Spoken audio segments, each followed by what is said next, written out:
because it's not very good. Ah.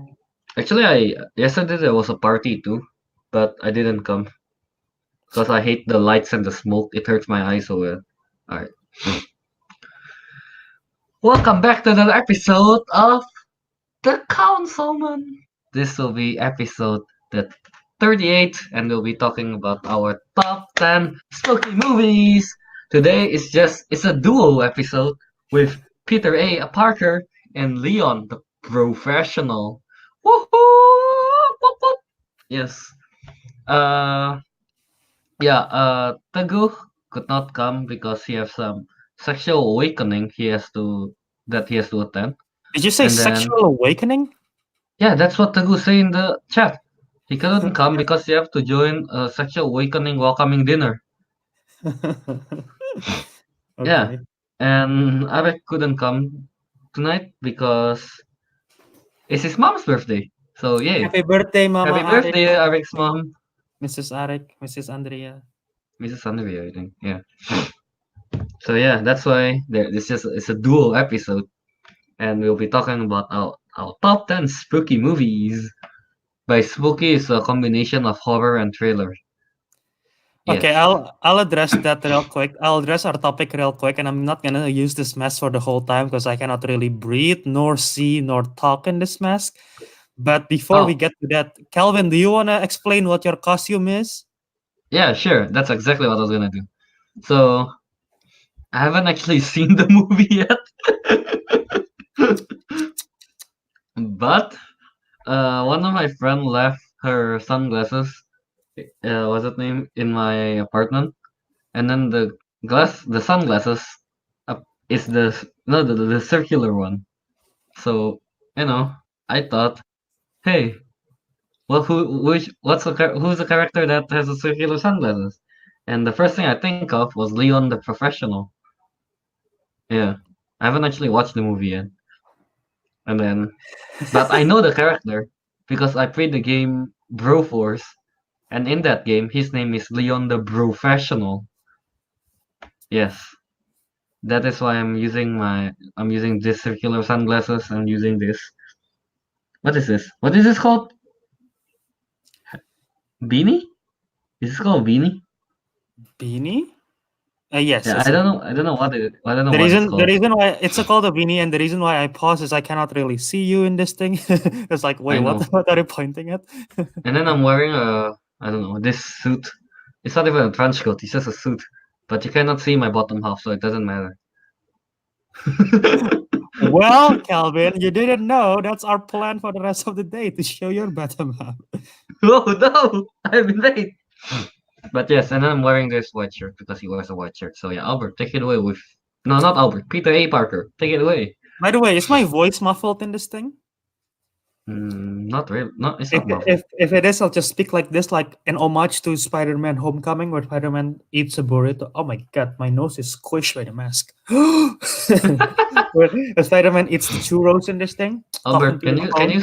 can you like do the podcast upside down? Nope, I don't think so.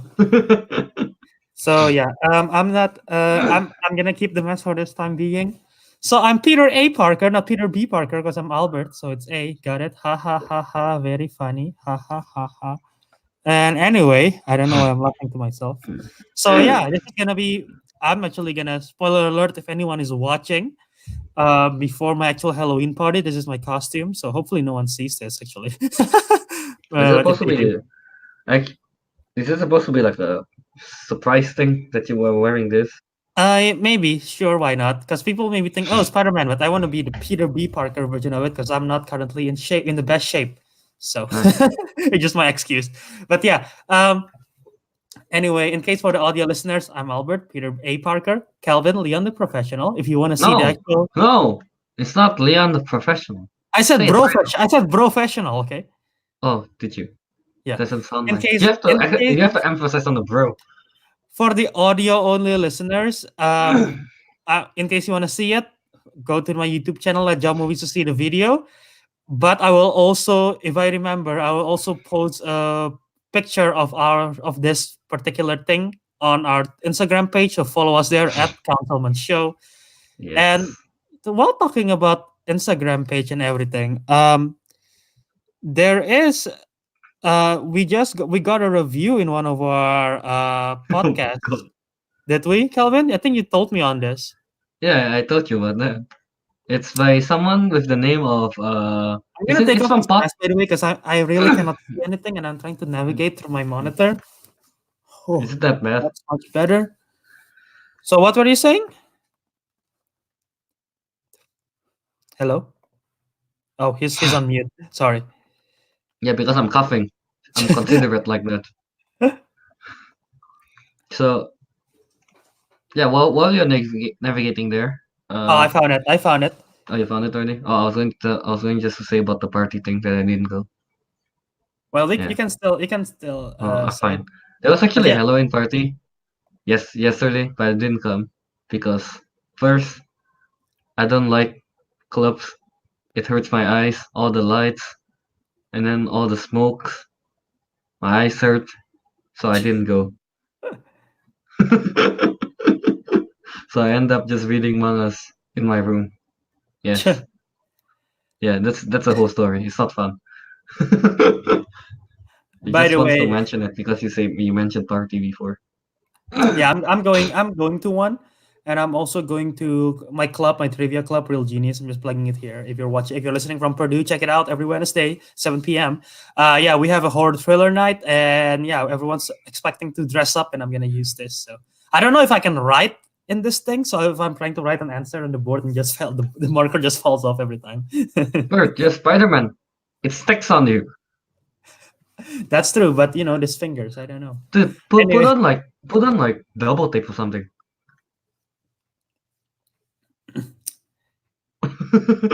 okay, okay. Put a Anyway, double tape on your fingertips. anyway, I found a review that you're talking about. You told me about this review, and I just realized why you told me about this review. Yeah, it's from Potbean, right? So it's from Podbean by a guy from a guy by the name of Disco Monkey. I wonder who that could be. Yeah, who could Hmm. that be? It's definitely not Disco Monkey 007. It's Disco Monkey with a picture of Brie Larson as a meme, so I already know who it is. It's not. Are you sure about that? Let me check it out. And his Oh, and he mentions Igor Poisonflower is the best member.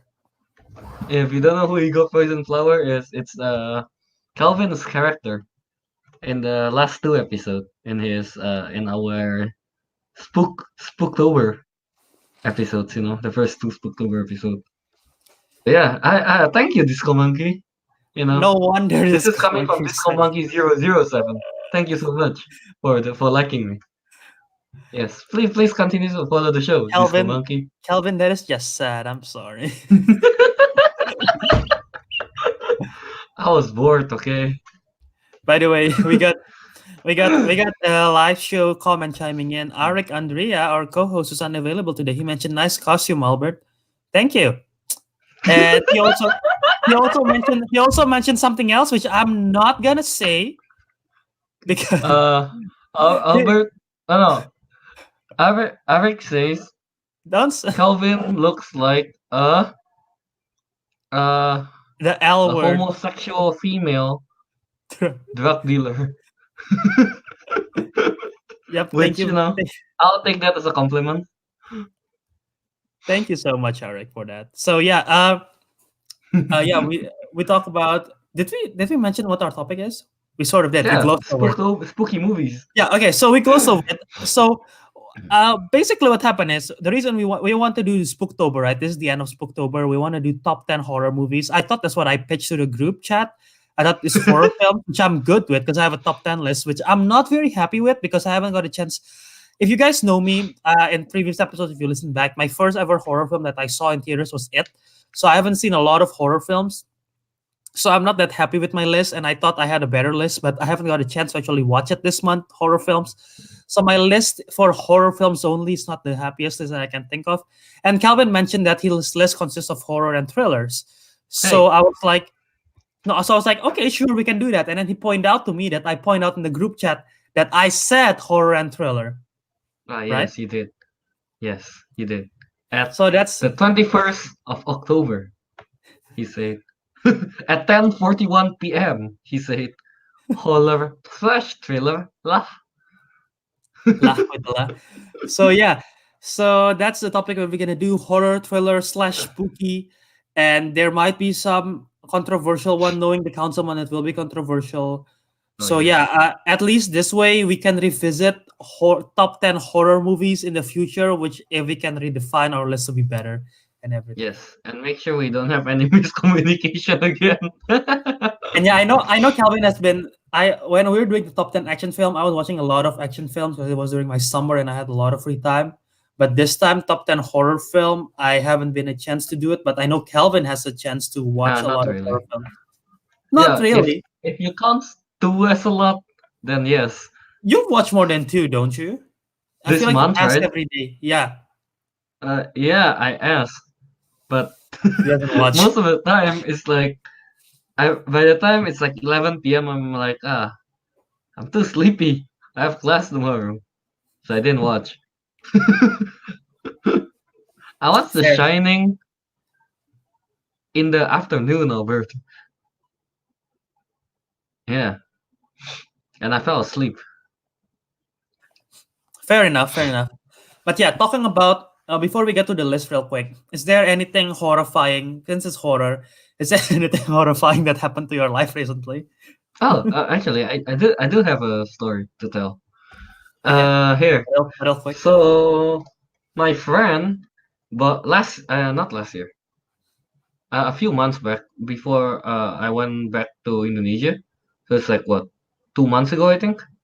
Yeah, Mm-hmm. he bought it was the Natsumatsuri, the summer festival in Japan, right? He bought this lightsaber thing for like he bought this lightsaber thing. It changes color and everything. And then there's the whole sound. If you hit someone, there's like a moon, moon, moon. There's that sound effect. So like my lightsaber, basically. Something like that, yeah. But every hit, it changed color, this one. Oh, And then, when we came back after the 2 months holiday, the lightsaber kind of broke, right? The battery is kind of janky and stuff. And like the lightsaber just comes up like the red color, and then the sound, it just keeps on going like that, tuck tuck tuck tuck tuck tuck tuck tuck tuck, and we cannot turn it off, right? Because we cannot turn it off, we kind of like unscrew it so that no, the batteries, so that what's the name, there's no sound or light coming from it again, yeah. mm-hmm. So, and then after that we just don't touch it again, we put it in the living room. Yeah, nobody goes in and out of the living room. You only go there to eat and stuff like that, and we usually eat together. So it's like we know nobody touched the lightsaber. Right. But one day at around 2 a.m., 3 a.m., suddenly I was going out to the kitchen to take a drink, and out of no, and then but then the lightsaber that is supposedly unscrewed starts making sounds again, and the light starts coming out again. Yeah, it suddenly goes like, and then like we close the door, right, the sliding door, and just goes like tuck tuck tuck tuck tuck tuck tuck tuck tuck, and then the light from the red light from the lightsaber comes out. Well, I was the only one in my apartment that time. I was like, that's weird. So I check it out. I open the door. I was like, what is it? Why is it on? So I unscrew it again, right? Yeah. I pull it further apart gitu, and I put it back down. Close the door again.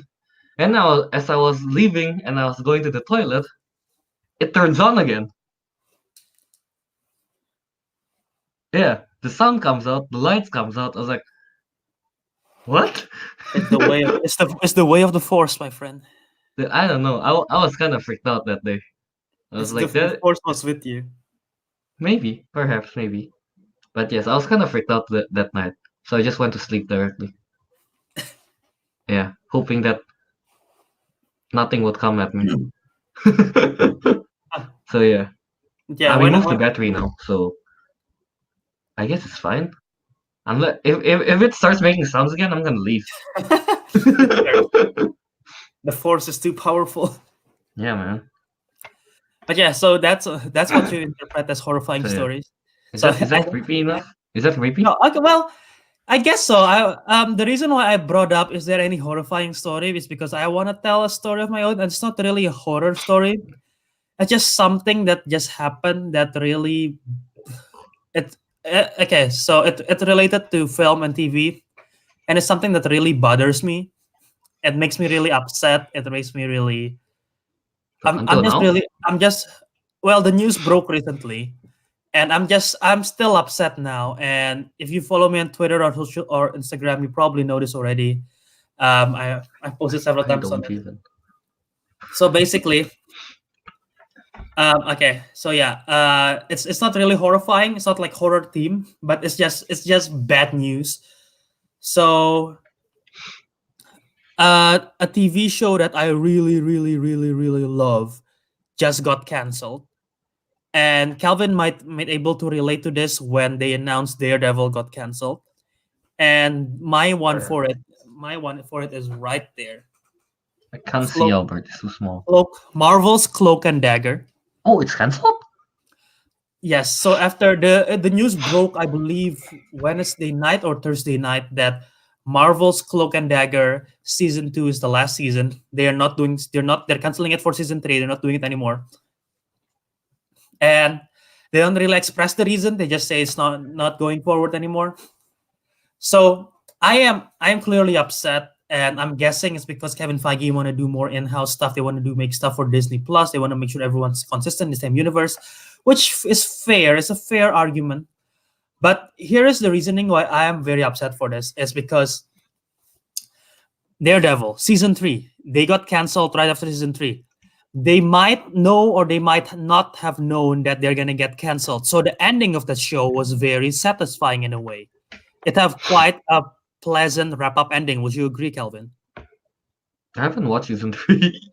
Oh, you haven't. Okay, I thought Yeah, you did. because you said I it's thought you cancelled. did because I you was love like, no Daredevil. point of watching it then.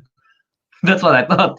You should. The season three is the best one in my opinion. Oh, really? So yeah, for Daredevil. So yeah, they had quite a satisfying ending. Jessica Jones. By the time before season 3 was getting released, I guarantee you, Kristen Ritter, who is in charge of the show, who's also the star of the show and directed a lot of that, several of the episodes, if or just one, I'm not sure, but she directed an episode. But she's very involved in the writing process. Daredevil was cancelled. Iron Fist was cancelled. Luke Cage was cancelled at this point. I'm pretty sure Jessica Jones' crew know that they're getting cancelled. So when they were making it, they were thinking of um, they were thinking of making sure that the show end up in a good note where it can end well. So they have quite a satisfying ending. And by the time when it released several weeks later, surprise, surprise, they announced Jessica Jones is canceled. So here's the thing for me and Cloak and Dagger. They are only 2 seasons in, and the thing that separates this from like Luke Cage or Iron Fist only have 2 seasons in is because this show is just so different, and I love the show. It tackles topic which I guarantee in Disney Plus they will not do this at all. I mentioned this in my trailer reaction for Runaway season 3 because Cloak and Dagger is going to make an appearance in Runaway season 3 as a crossover. I don't know how much, which is why I'm so excited for it.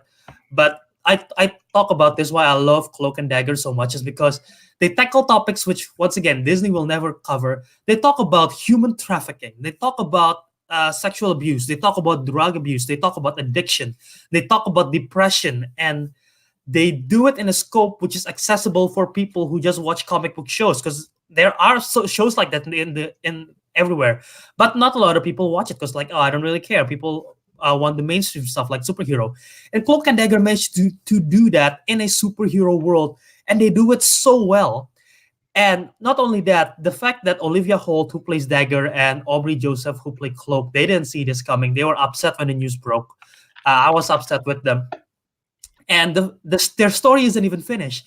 If you know in the comics, spoiler alert, if you read the comics, Cloak and Dagger are a couple, and in the show, they are really much. They're building up to that. I can guarantee you, one more season, they're gonna end up together. They're like just really, really good friends, and I'm like, I ship those actors together. You know what shipping means. I ship those actors together. I ship the characters together. I really want them to get together so bad, and the fact that they have to end right now at the end of season 2, I'm so pissed off. So yeah, I'm sorry with that rant, but Cloak and Dagger is just one of my favorite shows, right? It's just one of my favorite shows right now, and the fact that it tackles such unique stuff and it's executed so well, and the cast is amazing. Of course, Olivia Holt, Aubrey Joseph, Emma. God damn it, I forget her last name. Emma Eklana. I'm gonna fact check. Emma Lahana, who plays Mayhem, Gloria Rubin, Andrea Roth, everyone who's involved in this thing, Jeff Loeb, who started this off, they did such a great job. And yeah, it's just so sad that we cannot have a. Maybe we'll see it in the future. Hopefully, more Cloak and Dagger stuff. Maybe we'll see sort of a continuation in Runaway Season 3. I'm looking forward to that. But yeah, now I'm definitely gonna soak in everything from Runaway Season 3 because this might be the last time I see Cloak and Dagger. I'm sorry for that rant. Kelvin, what are your thoughts? What are my thoughts? It's I mean, like, yeah, when the first time when I heard that Daredevil is like getting cancelled and all those Netflix stuff, the Disney, the Marvel Netflix stuff, I was bummed out, obviously, Yeah. because I really enjoyed Daredevil and Punisher, those two, especially not really Jessica Jones and Luke Cage, but yes. Mm-hmm. So when I heard about that, I was like, what? And what's then I was going to watch Daredevil season 3, but then after I heard about it, I was like, huh, what's the point? It's cancelled. So I never watch it. That's why. Yeah. Yeah. And So I yeah. wasn't really that attached to it. I just found it cool. So I guess it's not really the same as you on how Yeah, you that's the feel about thing. Cloak and Dagger. When Cloak and Dagger was just announced, I'm like fine with it. I don't think it's gonna be any good. It's on freeform. What to expect? It's gonna be like a cheesy teen stuff, and then like, whoa, this is actually they're tackling real stuff, and it's dark, and the cast chemistry is just impeccable. So yeah, I'm sad, but oh well. I decided to say this rant right here because I don't know when else I'm gonna be able to express my rant because I'm not gonna make a separate video for this, and I just want to say it, and it's right on the brink of the news breaking. So yeah. Sorry about that, Nice. guys, if you tune into this episode and you end up listening to that. But yeah, So yeah, so that's yeah. Cloak and Dagger for you. I mean, like, I think I mention something about how I'm not really a fan of all this all this new what's it game place to watch like Disney Plus, Amazon Prime. I think you did. Yeah, I think I did like in the previous. I don't know how many episodes ago was it. I think I did mention about how I don't like it that much. But yeah, that can be a Yeah, separate conversation though. That can be for a separate we show. already So did an episode on that. oh no, we never did an episode on you ranting about all this stuff. Yeah, I kind of rant a bit. It's a mini rant, Sure, light sure, rant. sure. Anyway, we should probably get on to our actual topic of the show. To the spooky topics. Oh boy, I love Yes, spooky top 10 topics. horror thriller. You know how it goes. In case you guys, this is the first time, we take inspiration from the top 10 shows starring John Roca and Matt Knows. So how it's gonna go is that Calvin, we come up with a topic and then we go our separate ways with our own top 10 list. We don't know. I don't know Calvin's list. Calvin don't know my list. And then how it's gonna go is that we're gonna share the list. So Calvin does his bottom three. I do my bottom three. Calvin Is it does. bottom 5? Calvin, let's do 3 and 3 because there's only two of us. Calvin does his bottom 3. I'll do my bottom 3. Calvin does his next 3. I'll do my next 3, and then we trade one apiece. And then once we come up with our top 10 list, we'll compile it for the ultimate Councilmen top 10 list. I have a Spooky. question. Yes. You say top 3 and bottom 3, but it's top 10. 3 plus 3 is not 10, Albert. Yeah, that's what I said. I said bottom 3, and then your next 3, and then we trade one apiece until number 1. Oh, yeah. You might misunderstood. You might misunderstood me. Sorry. Yeah, so, Wait, so do I start from 8 or do I start from 10? start from 10. Why do we start from 8? I don't know because you said 3. Okay, Oh, so no, just start, and there will be punting system. So okay, so basically, let's just go with your 10. Okay, just say your 10, and then we'll go along with the flow. all right. Oh wait, before we start, Yeah. I do want to mention this about. It's not spooky. It's just a funny thing I found. I sent in the group chat, but I just want to share it here. Sure. So, in Do you know the crackers Ritz? RITZ? In Yeah. Japan, they have a new flavor. Is I think I I kid you didn't. not. I haven't seen this in the group chat, so let me know right now. I kid you not. The flavor of this Peanut cracker, peanut Albert, butter. Peanut butter. no, is spicy chicken sandwich. What the fuck? I was like, I'm I was sorry, I so amazed swear, by but what it. the I have heck? to buy it. I have to know. I Is it have to good? know. It's surprisingly good. Does it It's taste like chicken sandwich like from McDonald's or Wendy's? it doesn't, What does it but taste it's like? surprisingly good. I really thought that if I eat this with rice, it will emulate the feelings that I have when I'm eating KFC in Indonesia. Wow. And No, did it it? doesn't. What does it taste like? How does it taste like? Spicy chicken with a crackers texture. So it's very weird. My God, you Japanese people know make the weirdest Uh, food. and then this is the most unique flavor I've seen on a Pringles can. Okay, can you Mm-hmm. guess what the flavor is, Bert?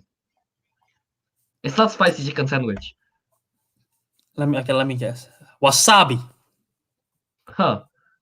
It's weird. It's kind of weird. It's weirder than that. It's cheese in cheese. Huh? Yeah, I kid you not. Cheese in cheese. Yeah, the katakana is chizu in chizu. So it translates to cheese in cheese. So you put the cheese inside the cheese and you put it on Pringles chips. What? I am I was confused. I am stunned. But Wow. yes, because spicy chicken sandwich is such a flavor that I never expect to be in a cracker. I go for that one instead of the cheese in cheese. Maybe I'll buy cheese in cheese one day Let just to us know know if how you cheese do. in Let cheese us know how it tastes like. tastes like when if you do. I will do that. So yeah, Cheese in cheese. did you brought up the topic because your number 10 film revolves something about spicy chicken sandwich? Not really. Okay, so all right then. So what's your number 10? Let's get into the topic. All right, my number 10 is The Cabin in the Woods. Okay. I'm not against that. It's a good film. It's a good film, right? Yeah. Even though I really hate the ending, but yes. What Cabin in happened the in it? Woods. Okay, by the way, all these movies that we'll be talking about will be spoiled, so we'll be telling you guys now for the listeners. So if you don't want to get spoiled, just be careful. But yeah, okay, Kelvin, remind me again what happened in the ending of Cabin in the Woods. Uh, the Virgin and I think the Joker or something. I don't know, something like that. They do not die, so they anger the gods, and then the ending is a hand appearing and then smashing through the camera like this, and then it ends right there. It's Oh, just I like that. remember that. I remember that. Yeah, Yeah, it's that a was very weird. disappointing. It's a very disappointing end, I would say. But I really, really love the idea of Cabin in the Woods, like having all bunch of monsters around, all the ghouls, all the ghosts, all the monsters exist and then kept in the what's it name, the containment like that to please the gods. I really love the idea, especially the scene when they release all the monster at once from the elevator. Oh Yeah, yeah, you watch the movie already, right, Mark? I saw it, and there's like centaurs and Yeah, unicorns, the first time mermaids. they opened the like all the monsters that all the monsters came out from the elevator at the same time thing. That was such an amazing scene. I love that so much. Yes. However, I do hate the fact, yeah, that Mm-hmm. it's that out of all the interesting things, the thing that the teenagers spawn is the redneck zombies. Yes. I really, really hate that. Like they have all those amazing like monsters and ghosts, and what comes out is a zombie, redneck zombie. And apparently zombies and redneck zombies are two different categories. Mm-hmm. Yeah, yeah, I was kind of bummed out by that. I was really wishing we would get like the merman or something. Like, don't you want to see like the merman coming out of the Yeah, water? yeah, yeah. Didn't we see the merman though for a We brief did see the moment? merman, but it's Yeah, kind of just like the guy that I forgot the name, but like he really wants to see the merman, but then he got killed by the merman. Yeah, yeah. yeah, I haven't seen this film in a while. I saw it a while back, and I don't have this in my list. Even when it's original top 10 horror, I didn't had it because it's a good film, but I wouldn't say it's a great film, and it's not yeah. It's not. scary enough for it to be like a horrifying kind of thing. It was a fun Yeah, horror film. I'm okay. I Let me. agree. I wonder if this came out during the summer because it feels like it can be a summer film. Let's. Well, I It think came it's a out. summer. It came out April Yeah, 2012, it's a so summer thing, right? it's sort of summer. Yeah, And yeah, Chris Hemsworth is in it, right? yeah. Chris Evans was in there, and I don't know the rest. I'm pretty sure, if I'm not wrong, Chris Hemsworth is in this film. It came out after Thor, but I think he filmed this before Thor, which is why he's still kind of skinny and everything. Oh yeah, he is skinnier than in that movie.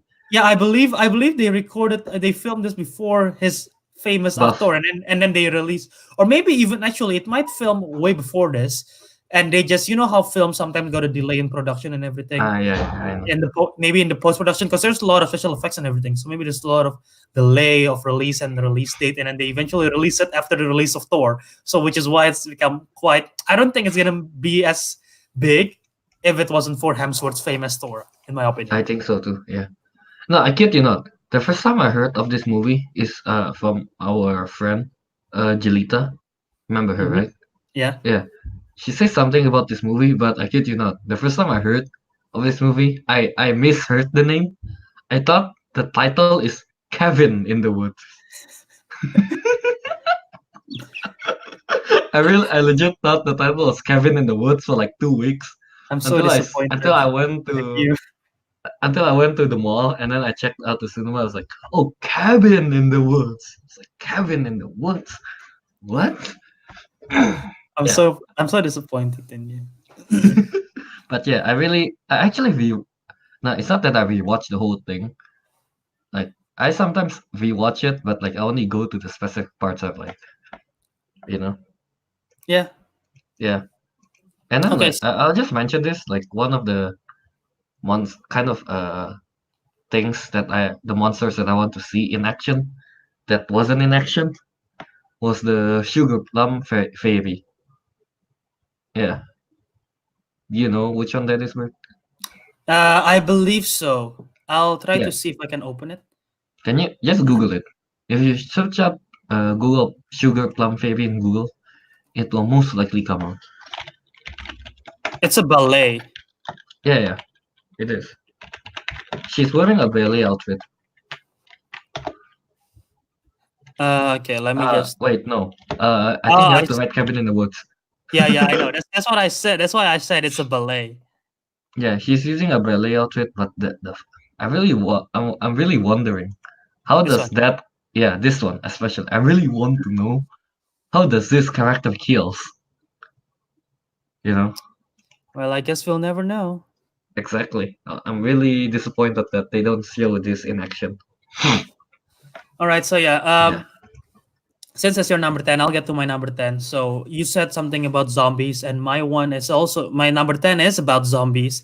And it's not the scariest film of all time, but since we expand our list to horror thriller, anything related to horror, one of the best horror comedies of all time, if not the best horror comedies of all time, revolves Is it zombie. Hot Fuzz? No, Zombieland? Hot Fuzz doesn't have zombies, you moron. Oh wait, not Hot Fuzz. What's the one Well, yeah, with the zombies in? Shaun of the Dead. Oh yeah, That's Shaun the of one. the Dead. Yeah, that's That's the one. one that I have by Edgar Wright, starring Simon Pegg and Nick Frost. I saw this film. I probably saw this film before I saw it because it's a horror comedy, and I'm sort of more brave enough to see it. It's not straight out horror, and it's a brilliant film. It's so smart in its comedy. It used a lot of visual cues. It's not over the top. It's very much, when you think of British comedy, you think of something like this, and it's different than American comedy, and the style of how they did it, and it had great performances, great story, and I believe like the mother got turned to a zombie, right, at the end, and I think he is forced to kill the mother, Simon Pegg. I might be wrong. I haven't watched this film in a long time, but I know this film is just awesome. It's great. It's funny. And Calvin, I can hear your typing. I Um, know. I know. and yeah, so it's an overall good film. It's not higher up in my list because we want to focus more on, for me at least, I want to focus more on the scarier stuff. So this film isn't that scary, if not scary at all, except for the experience that Ariq watched when he was watching it in Serpong. That's a different. You can listen to that. You can listen to I the. think You can I think you can two episodes listen to ago. that story. Is it 2 episodes ago? 2 episodes ago with Jason. Listen to that one. You can listen to find out what happened to Ariq when he's watching Shaun of the Dead. But yeah, overall great film. That's my number 10. Nice. Actually, I shouldn't set my number 10. You should have set your bottom three. My bad. Okay, so Kelvin, follow it up. Just go with 10, 10, then 9, 9. No, let's just go with bottom three. So Kelvin, go with your number 9 now. Wait. I like At Your Right. I just want to say that. Okay. I like At Your Right movie so much. You don't have Shaun of the Dead in your list, right? Because we have the Punting system. I haven't actually watched that. Oh, okay. Yeah, I haven't alright. actually watched any of the Cornetto trilogy thing. Okay. That's Yeah. fair. This one is probably the best one. I thought for the longest time Is it? Hot Fuzz was the best one, and I rewatched Hot Fuzz. It's not as exciting as I thought it was the second time around, but Shaun of the Dead still holds up. So, Albert, go to Ariq's comment. oh, he said a comment. Yeah. Shaun of the Dead is not scary. Ariq It's mentioned not. Shaun of the Dead is not scary. Albert waking up is scary. Yep, that is for 2 Throw episodes back ago. to 2 episodes ago. If you want to listen to the full story, go check that out. But yeah, so yeah, Kelvin, what is your number 9 movie in this list? My number 9 would be a horror comedy, which is one of the very first one I watched, Zombieland. Okay, yeah. I know the second one just comes out, I think. Right? Yeah, it came out. Yeah. Not in Japan yet, so Double tap. so yeah. If you want to think of my real quick thoughts, I believe it's last episode which I talk about it. So yeah. Oh. But yes, Zombieland, I really enjoyed that movie. It's one of the I think it's one of the first movie that I watched once I got my new Samsung laptop at one point. Nice. Yeah, it's one of the first movie I watched, and it's recommended actually by Ariq. Yeah, he recommended me that movie. So yeah, I watched that and I really enjoyed it. It's those times when me and Ariq were still playing this game called Left 4 Dead 2. Yeah. Mhm. So yeah, and then Ariq recommended me this movie. I watch it, and yeah, it's really cool. And then I'm really looking forward for the sequel. But yeah, this movie is not scary at all. It's just kind of funny. No, it's very much. It's literally. It's not scary at all. It's literally an It's not. action comedy. It's literally an action I comedy meant Albert. with Let's in say- horror world. You did say. No, I'm not arguing that you're not supposed to put this in this list. I know. like I know. that. I'm just going to mention it for the audience. You did say in the chat anything that is listed as horror in IMDb. Yeah. And this was listed as horror in IMDb. So yeah, okay. I'll just add to Zombieland. I love Zombieland. It's my second favorite zombie comedy, Shaun of the Dead being the first, and I really like the second one as well. The first one is definitely much better. It's in my opinion, it's so dumb and it's so awesome with all the rules and everything that Jesse Eisenberg came up with. And Emma Stone, I believe. I want to fact check this, but I believe this is Emma Stone's like 4th film.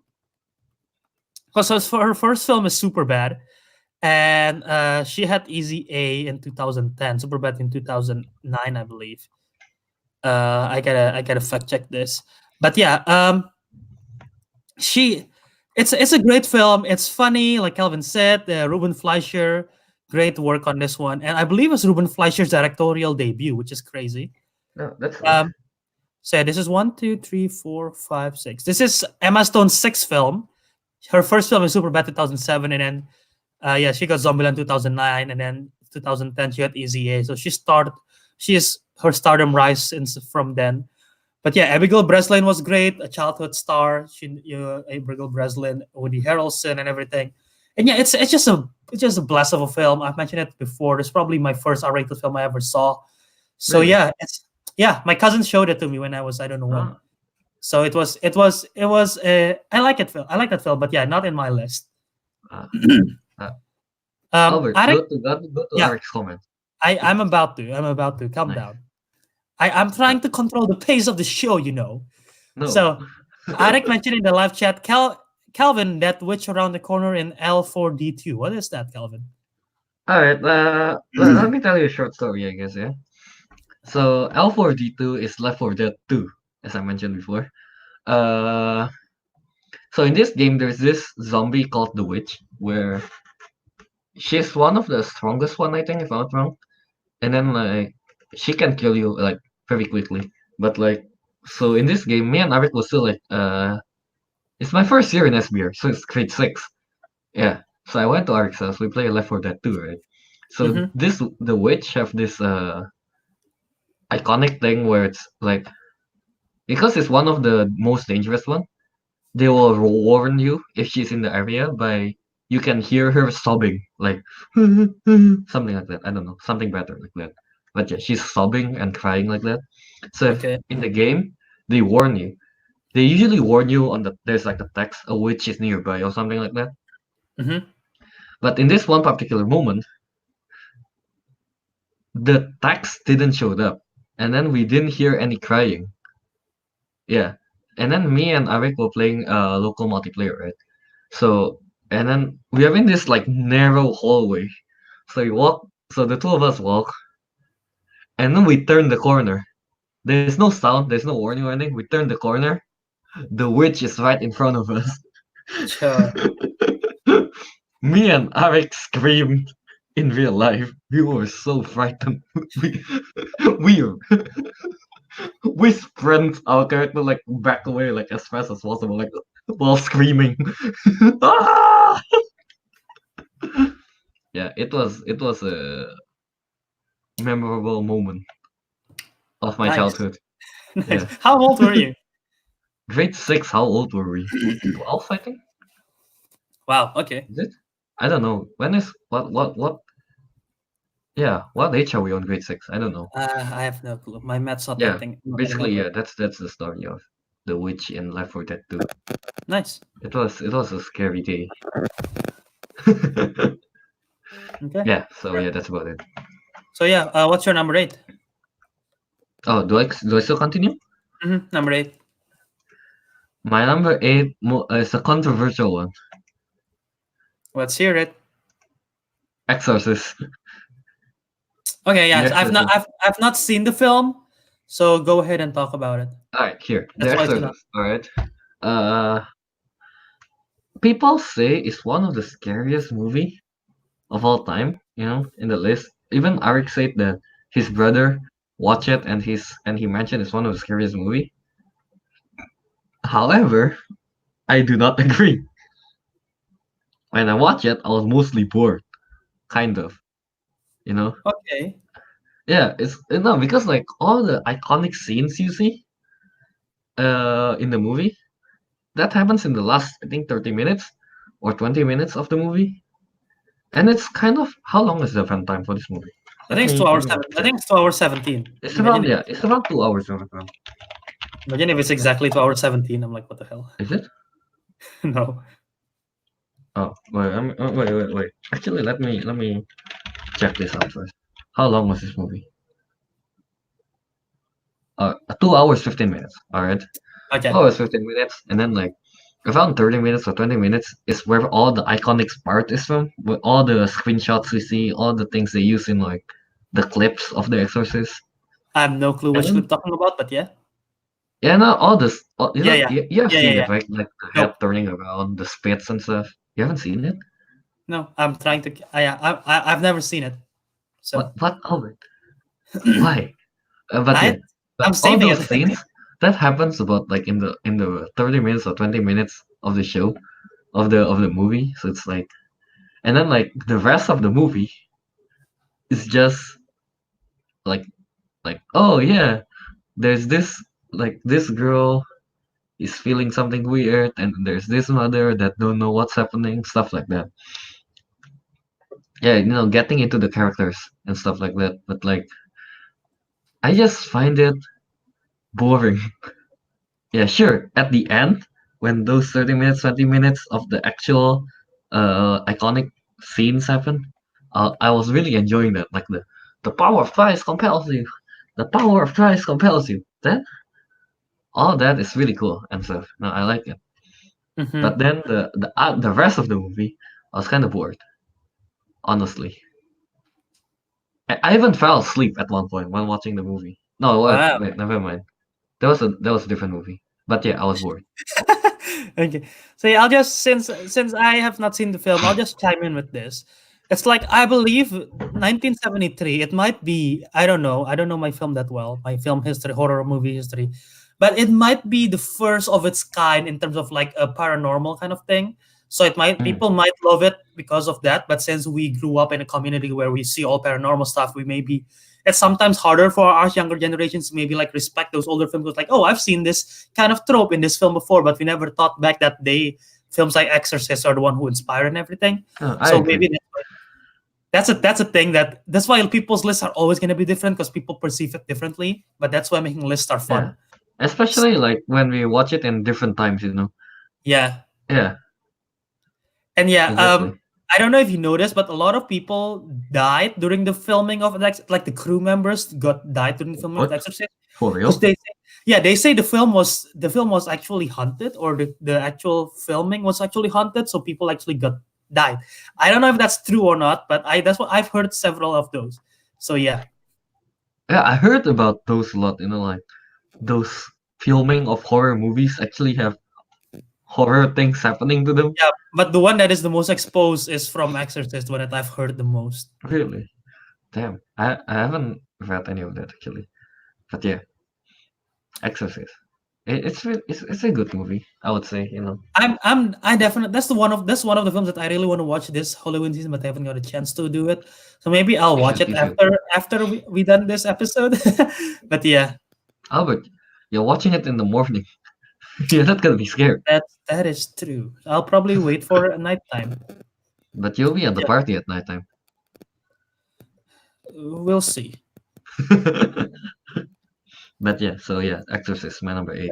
Number eight. All right, that's fair. Okay, so yeah, I'm gonna go my next two then. Now my number nine is It Follows. Is that a punt? It follows.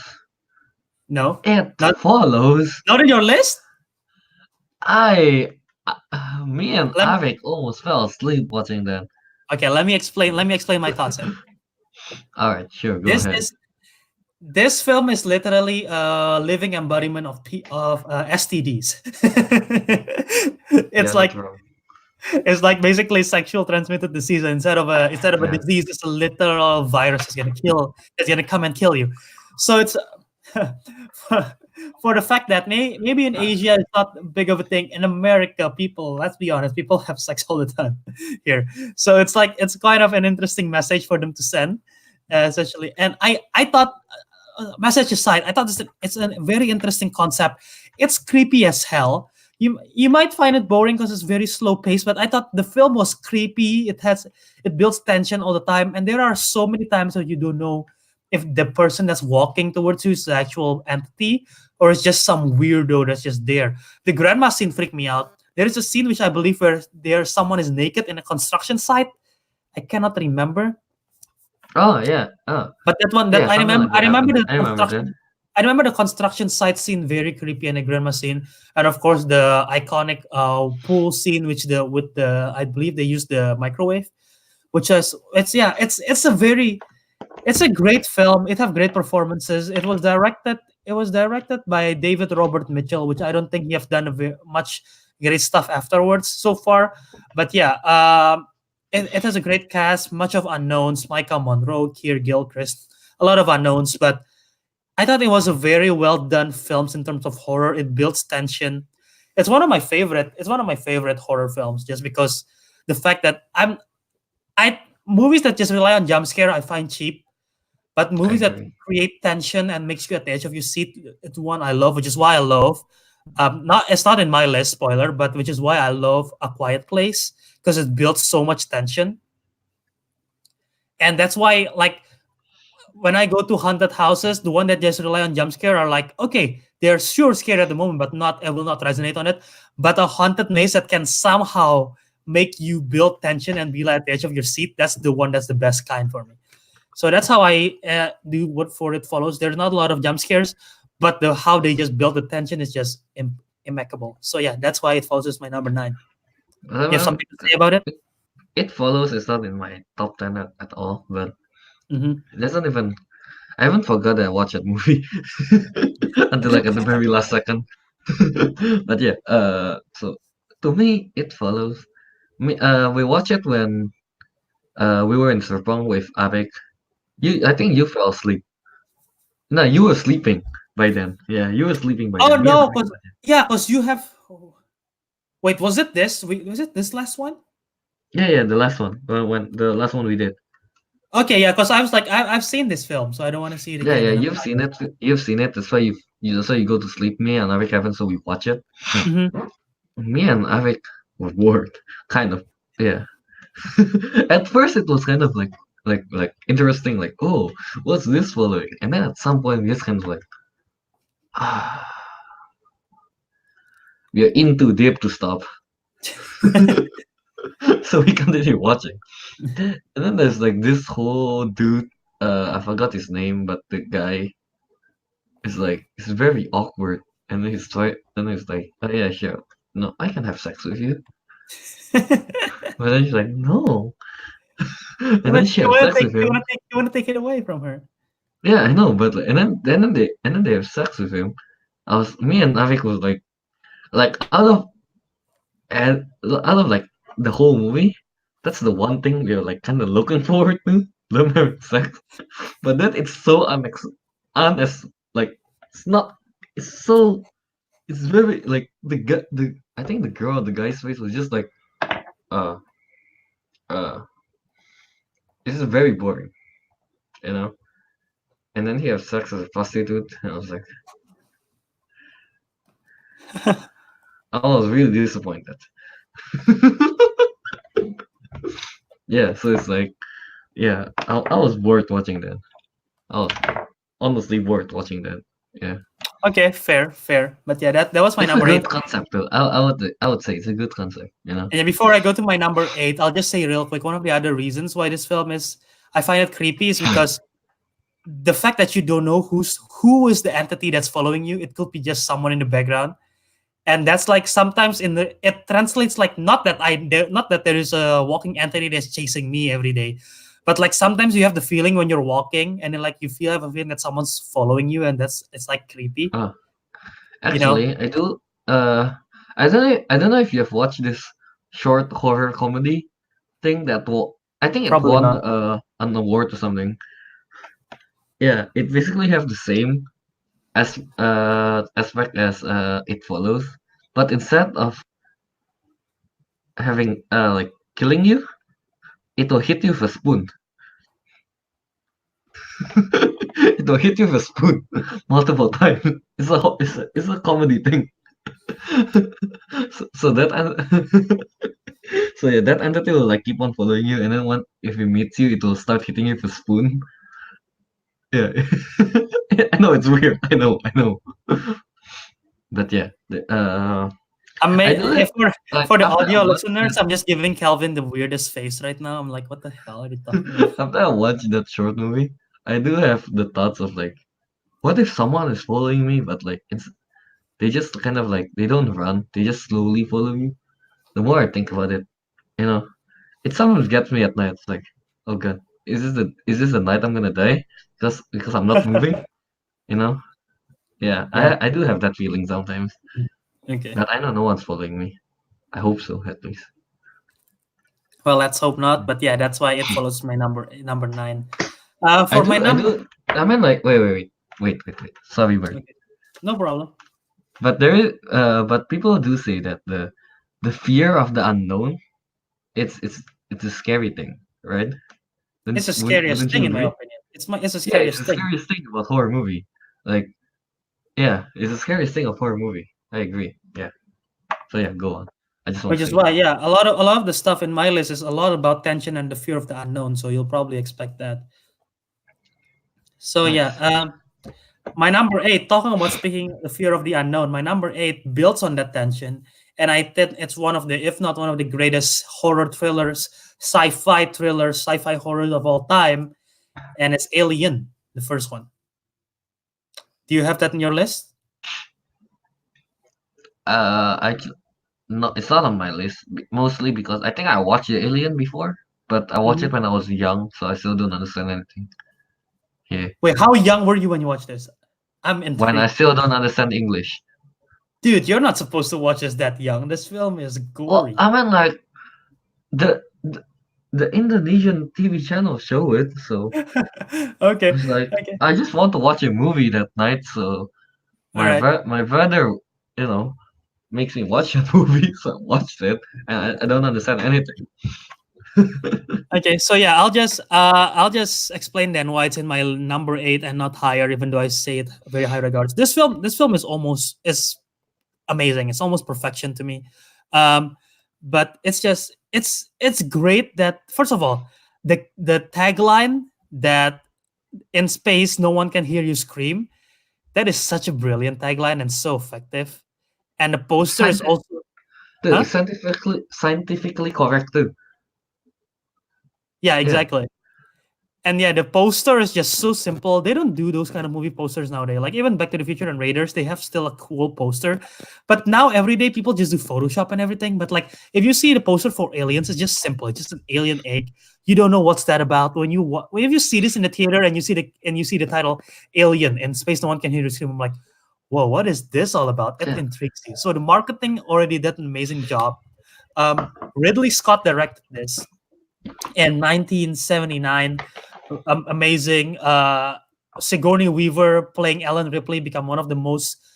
Sigourney Weaver have a stardom because of this franchise, and Ellen Ripley is one of the most iconic characters in the franchise in terms of just action franchise, because it becomes an action franchise eventually, or horror franchise, or just a franchise in general. One of the most kick-ass action female characters ever, and the whole cast is amazing. John Hurt is in here, Harry Dean Stanton, Ian Holm, Tom Skerritt. It's just an all in all amazing cast, all amazing performance, and the fact that they built tension and, like you said, fear of the unknown. We know that there is an alien, but what do they want? We never really see the full form alien till somewhere near the very end, near the third act, and it's well done. It feels claustrophobic. I watched this film, which I talk to you about this last week or something. I don't Uh, remember. I don't know if I remember this. Oh, actually, I talked with someone else. I watched this film called Crawl from 2019. It's literally It's Jaws with shark. Wait, not shark, just with alligator. And the thing that I told the other person is that that film feels very claustrophobic, and I can tell it took very much inspiration from Alien, because that is something that they did. They're in space and they just make it you feel the most claustrophobic ever, and the fact that something is chasing you and about to kill you, and it's about survival and about you have to make the right choices. You have to either you can sacrifice a friend to save your own life, or you can sacrifice a friend to save more other people. You have to do the right thing. You have to be smart. So it's a psychological thriller. It's an action thriller. It's a horror thriller. It's a sci-fi thriller. Very claustrophobic, very well done, and it will keep you to the edge of your seat. So yeah, that is why Alien is number eight in my list. Nice. I haven't. I don't remember much of the movie, but all I've the Alien movie after the first Alien. is bad. I highly disagree. Really? I don't After know. I mean, like, after the aliens, then it go downhill. honestly, I haven't uh I haven't really watched it. I know I watched the third one, I think. But then I haven't really I think I watched the second one, but that time I still don't understand English yet. That is why you don't have the right to say that the second one, after the first one, everything you understand. Though I do watch Covenant. And that was Yeah. bad. Here's the thing that I want to say. Even though now the fact that they use CGI to do the alien and it might look cooler, the fact that they use practical in the first two films, I've never seen the third one, so I cannot say. But the first two films they use practical effects for the aliens, and it makes it more terrifying. And it No, might not yeah. be as flexible and the movement and everything, but it's just testament to the time when they first made it and make it made it work. Yeah. I do say that I really like practical effects, you know. Not I'm not really a like I like CGI sometimes, but I rather have practical effects. Won't you agree, Bert, sometimes? In movies at least. If you can do it with practical, do it with practical. Don't rely too much on, which is why Yeah. one of the I'm gonna rely this back. Original Star Wars trilogy, they lose a practical, great job. Prequel trilogy, way too much CGI. No, Some of them I are think good, a but better most of them are.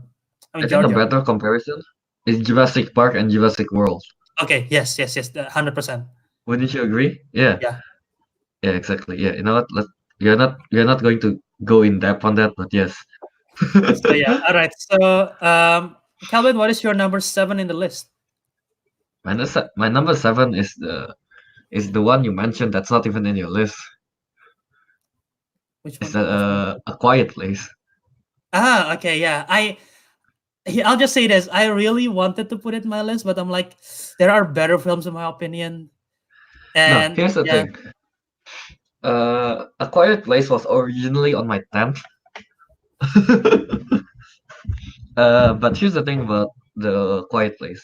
You know, mhm, I really I really enjoyed the movie. The tension was so high. I me enjoy it too. so much, right? But here's the one problem I have with it.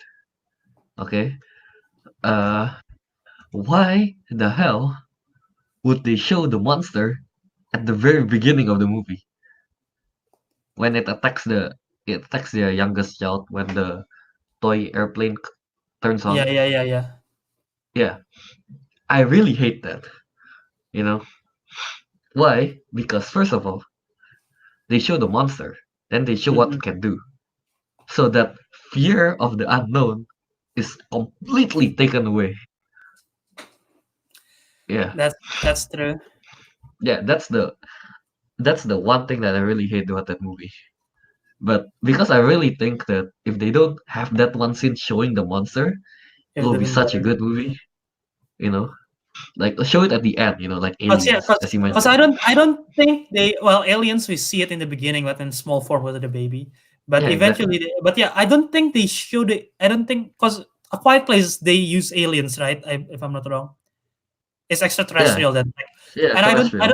I don't think they don't show the aliens in the marketing of it, and it looks creepy AF because we don't know what's going on. But yeah, that's right. They showcase it in the beginning of the film.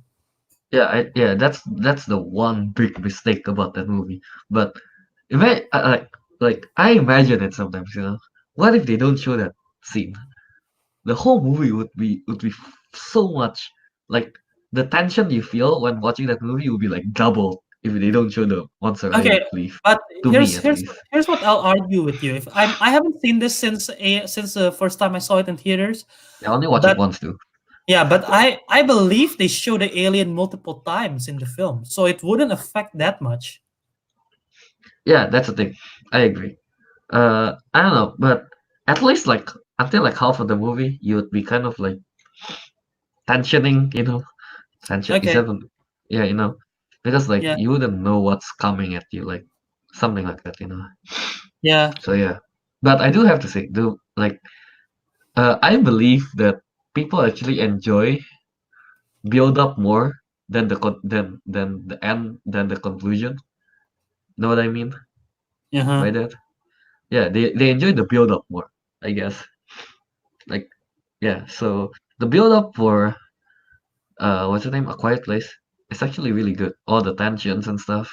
It's amazing, especially when I think it was the baby scene when the first time the baby That comes one out. was that's an incredible scene, by the way. That's a Yeah, brilliant scene. I really love that.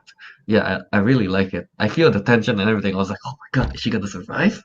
And also Yeah. the scene with the nail. Oh yeah, the scene with the nail. That But then again, like, why is there a nail on the? Why is there a random nail on the staircase? I mean, it's a rigged house. It's an old house, I guess.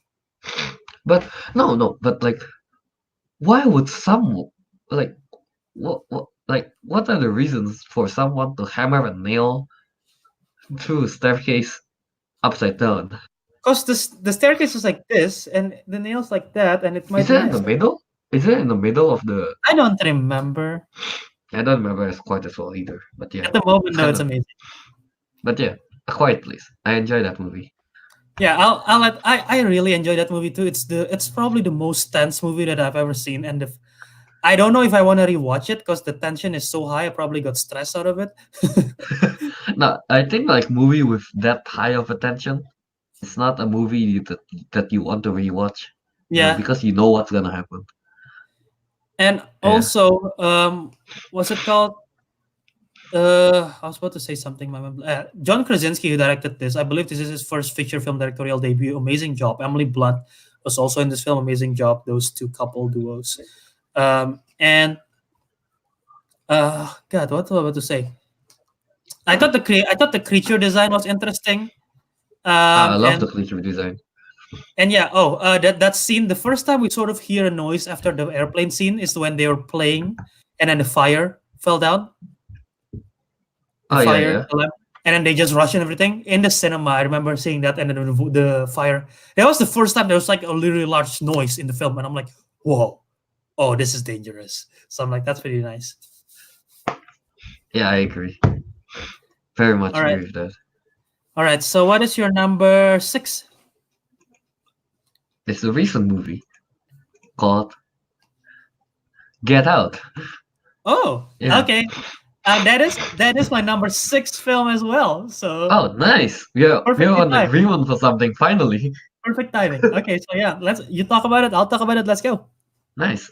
All right. So Get Out. I think I believe it's the Jordan Peele. Jordan Peele, right? His name. Yeah, Jordan Peele's very first movie that he directed, right? It is, yes. Yeah. He is he is so amazing. There's like so much foreshadowing, but you don't even know it's a foreshadowing until it happens. You know, Mm-hmm. like all this. Yeah, it's so amazing. Like yeah, I don't know. Like I don't know how to describe it, but yeah, when I watch it, it's kind of like when I watch it, I wasn't spoiled at all. So it's like I haven't watched a trailer or anything for it. So it's really like I was amazed by it.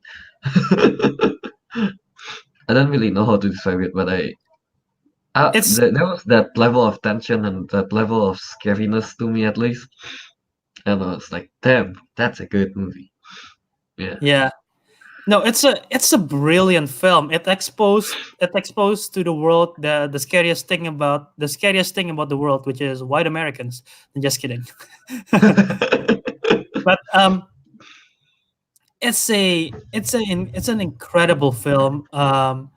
The fact that it's the things that it talks about, the ideas and the topic of it, and just the idea of racism is scary, right? Because what people will do for it, and the way how they did it, and like that.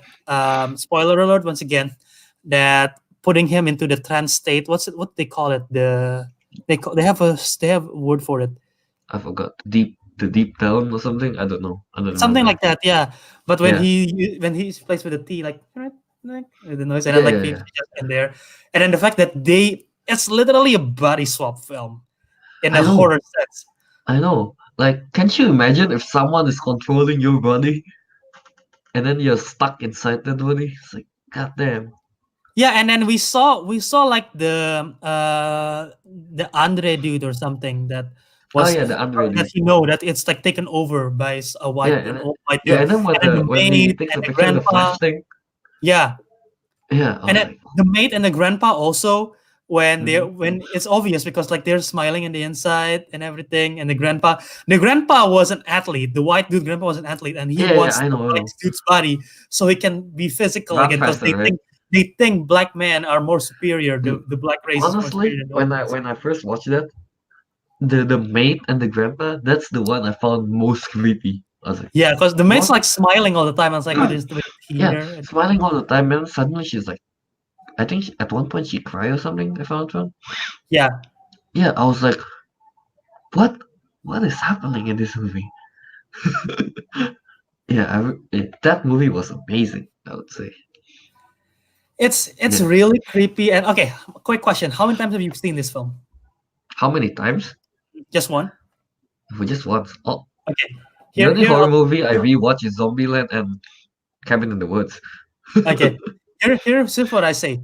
When I watch it the first time, there are a lot of good stuff, a lot of good scares. The deer scene is a good scare, but it's not really. It doesn't make sense at all. And okay, I'll basically before I explain why watching it the second time is far better film. I kid you not. When I first see it, I'm like, okay, this is a very good film. When I see it the second time, I'm like, holy shit, this film is incredible. And yeah, first of all, that the ending in the very end when he kills everyone, and then the cops came. In your mind, I guarantee when you watch it, I'm like, oh man, this guy is fucked. The cops come, right? I bet that's how you feel, right? Ah, that yeah, definitely. I Yeah, and really then like thought like turns out it's his the friend. yeah, I really thought the main character was gonna like get arrested or something. I know, because that's where this film is going, and I'm like, damn, this is gonna Yeah. be such a depressing film. But thank God it's his friend. And surprising, interesting fact, there's actually an alternate ending which I believe they released for the Blu-ray, Oh, and the really? alternate I ending didn't is know that that. he actually end up in prison. It's actually a cop that come, Really? which would have make the film very different and very depressing. Yeah, that would make the movie like it's a completely different movie. I feel like But it's not with the it's ending. not it's not wrong because in America that's how they perceive the Yeah, yeah, culture. I know. So yeah, that's I've read news about that. so yeah. Anyway, the film is well done in its own right, and it's creepy and the trends and everything, and how smart Daniel Kaluuya plays an amazing job in it. The role is Oh yeah, amazing. I I believe agree. I agree. I think he's Oscar nominated for this role if I'm not wrong, Is it? and Is he now? I believe so. I believe he got Oscar nominated for this. I'll fact Ah, check that. But yeah, the white family is creepy. The one who plays the oh god, I know her name. dude, the What's her name? girl eats cereal. Alison Williams. Yeah, Alex. Yeah, she eats cereal with the milk separate. That's what I was. Like, That's how what I was creepy about to does it say. get? That's what I want to say. Watching She it the second eats time and around. she sips. Like, what? Who does that? Because watching it the first time, I didn't realize that. Once you get the second time, you realize that. And I'm like, oh my god, she is actually a creep. And then like the fact that since you know the first time you're watching it, you're discovering things as you go along. You're discovering you didn't know that the guy was like in the beginning he was kidnapped. Oh, maybe just usual. But now you're watching it, you know that he's kidnapped for that particular reason. And then you know that everyone, all the black dude in this film, aside from Kaluuya and their friend, is like literally a white dude inside of them. So you know that, and that's scarier in effect. Yeah, I feel like when you watch it the second time, it's like since you know the most of the plot stuff, you kind of focus on the small things, the scary And like small things. in the beginning, even when they got pulled over because of the deer, when you watch it the first time, you're just thinking, "Oh, he's just being pulled over because he's black." And then, Yeah, of course, the girlfriend want to bail him out because, like, oh, of course, it's a friend. It's like she's the one driving. So why don't she have to worry? Like, don't worry about him. But when you watch it second time, you realize that, oh, she's doing this because she really needs yeah, him to get to the house, which is exactly. Yeah, so I good. rethink about that whole thing. I was like, oh, she's not defending him because Yeah. he's her boyfriend. But no, she's defending him because he's in the auction. I was like, oh, such a good movie. Yeah, and then like it's so the whole part before the auction when they say it's a family gathering, but we know what's it all about. It's just auction, and all the white guys is like talking to him. Oh, like it's so creepy how they're interviewing him. Oh, so do you like golf? Blah blah blah. It's like Yeah. so creepy. No, and then the whole the auction thing they do, and then they do it in a silent manner. Yeah, I know with the So music playing in the I was background. creeped. I was like, this is some cult stuff right here. And like the fact that the girl Alison Williams, she got a lot of photos of the old boyfriends and everything, and you know Yeah, that was it. And she's also googling through pictures of like college athletes or something, if I'm not wrong, black NCAA athletes. I'm pretty sure that's what she was doing, if I'm not wrong, during that film when she's yeah, yeah. googling yeah, while eating a cereal. She's getting some NBA players to date her. Yeah, so yeah, that film is so much. If you have a chance, I recommend watching it second time. It's so much far superior. And yes, Daniel Kaluuya did get a Best Actor nomination for this film. Very much Really? deserving of it. Wait, is he Uh, the guy that does he appear in Black Panther though, right? yeah, I he think. plays Wakami. Yeah, the guy from the one with the shield, right? The one with the cape Yeah. that have the shield thing. Yeah, Mhm. yeah. Uh, and yeah, it's nominated for Best Picture, well deserved. Best Director for Jordan I Peele. agree. Best Actor Daniel Kaluuya. It won Best Original Screenplay, which I thought it's out of the one that won in that year. I agree this so much because it was a Big Sick, Lady Bird, Shape of Water, Three Billboards Outside of Ebbing, Missouri, and Get Out. All of them are amazing original screenplay, but I thought Get Out was just superior. I agree. I agree. And it's just the script. The script is amazing, especially for a first-time director tackling this kind of topic. That's incredible. So yeah. I agree. So So that's why much. Get Out's number 6 for both of us. So yeah, Kelvin. Let's. I Wait, don't know who's your how we number? got Wait, who's your number? Uh, what 7. is it? 8 and 9. Wait, have you mentioned your 8? Yeah, my 8 was Aliens. 9 was It Oh, Follows. I yeah. haven't. I haven't Who's your mentioned it. 7 then? What movie is your 7? We'll get to it. We'll hear your number 5 first, and then I'll explain my number 7 and number 5. No, what? Go to your 7 first. No, Yeah, go to your 7 first. I insist. no, fine. Okay, I'll go. I'll go to my number 7. My number 7 is Scream. What? Creed? Isn't Scream. that the boxing one? No, not Oh, Creed. I said Scream. I said Scream. My God. So yeah, Oh, okay. is it in your list? No, I don't remember watching Scream at all. I think I watched it when I still don't understand English yet. Nice. So, so Scream is the first horror film. I remember this. This is the first horror film I watched on Netflix. So ever since I got Really? Netflix. Yeah, it's like okay. So most people when they want to get to horror, they want to start off with the light stuff first. Right? They don't want to go directly to the jump to the scary stuff. You want to develop into it. And from what I heard, Scream is a good horror film for a lot of people because it's a good film, but it's not the scariest film of all time. So I'm like, let's give this a try. I watched it on Netflix. I'm like, damn, this film is pretty good. Definitely my first slasher film that I saw because it's slasher type, and it came out in 1996, directed by Wes Craven, which you might know for Nightmare on Elm Street. And Oh, I watched that. yeah, first of all, the cast is amazing. Neve Campbell, you've seen this film, right? What? Scream. No. I mean, when I still don't understand English, does that count? Do you remember the opening? No. Am I? I Is it remember. I okay if I remember the spoil? mask. Is it okay if I spoil the opening? Yeah, I'm not gonna watch it. Okay, so yeah, first of all, Courtney Cox, so it's from Friends, so that's a bias for me. David Arquette, of course, in there. Skeet Ulrich is great. Matthew Lillard. So yeah, so basically, Scream is just such a meta. It's a film that is conscious of its own self, that is being a horror film. Because in the movie, they were watching like Halloween and Friday the 13th, and they were talking about it, and they're talking about the rules of like, oh, if you're a virgin, then you won't die in horror films, and they talk about it in the film, and they sort of make it meta into the film itself. And even in the beginning of the film, they market this film. Apparently, I didn't know this. They market this film with Drew Barrymore. Even in the poster of it, I believe that's Drew Barrymore's face. That's in it, and Drew Barrymore is a big name. And in the first few sequence, you see Drew Barrymore as a babysitter and having a phone call with the ghost face, and you're having a phone call, and the ghost face is like, "Hi, who is this?" And like she's freaked out, right? Like, okay, what is your favorite? What is your favorite horror movie? Friday the 13th. And then the guy's like, "Well, I ask you this: who is the murderer? Who's the killer in Friday the 13th?" And of course, Drew Barrymore's character said, "Jason Voorhees." Wrong. It's the mother, Pamela Voorhees, which is actually true. That's the killer in Friday the 13th, the first one. And of course, they market everything with Drew Barrymore. The first scene is Drew Barrymore. In the very first scene, they killed off Drew Barrymore. Really? I don't remember. Yeah, I still don't know actress and actor at that time. So yeah, it's like the biggest name in the cast list, and they killed her off in the very first scene, and that says a lot about the film and the guts that they did in this filmmaking.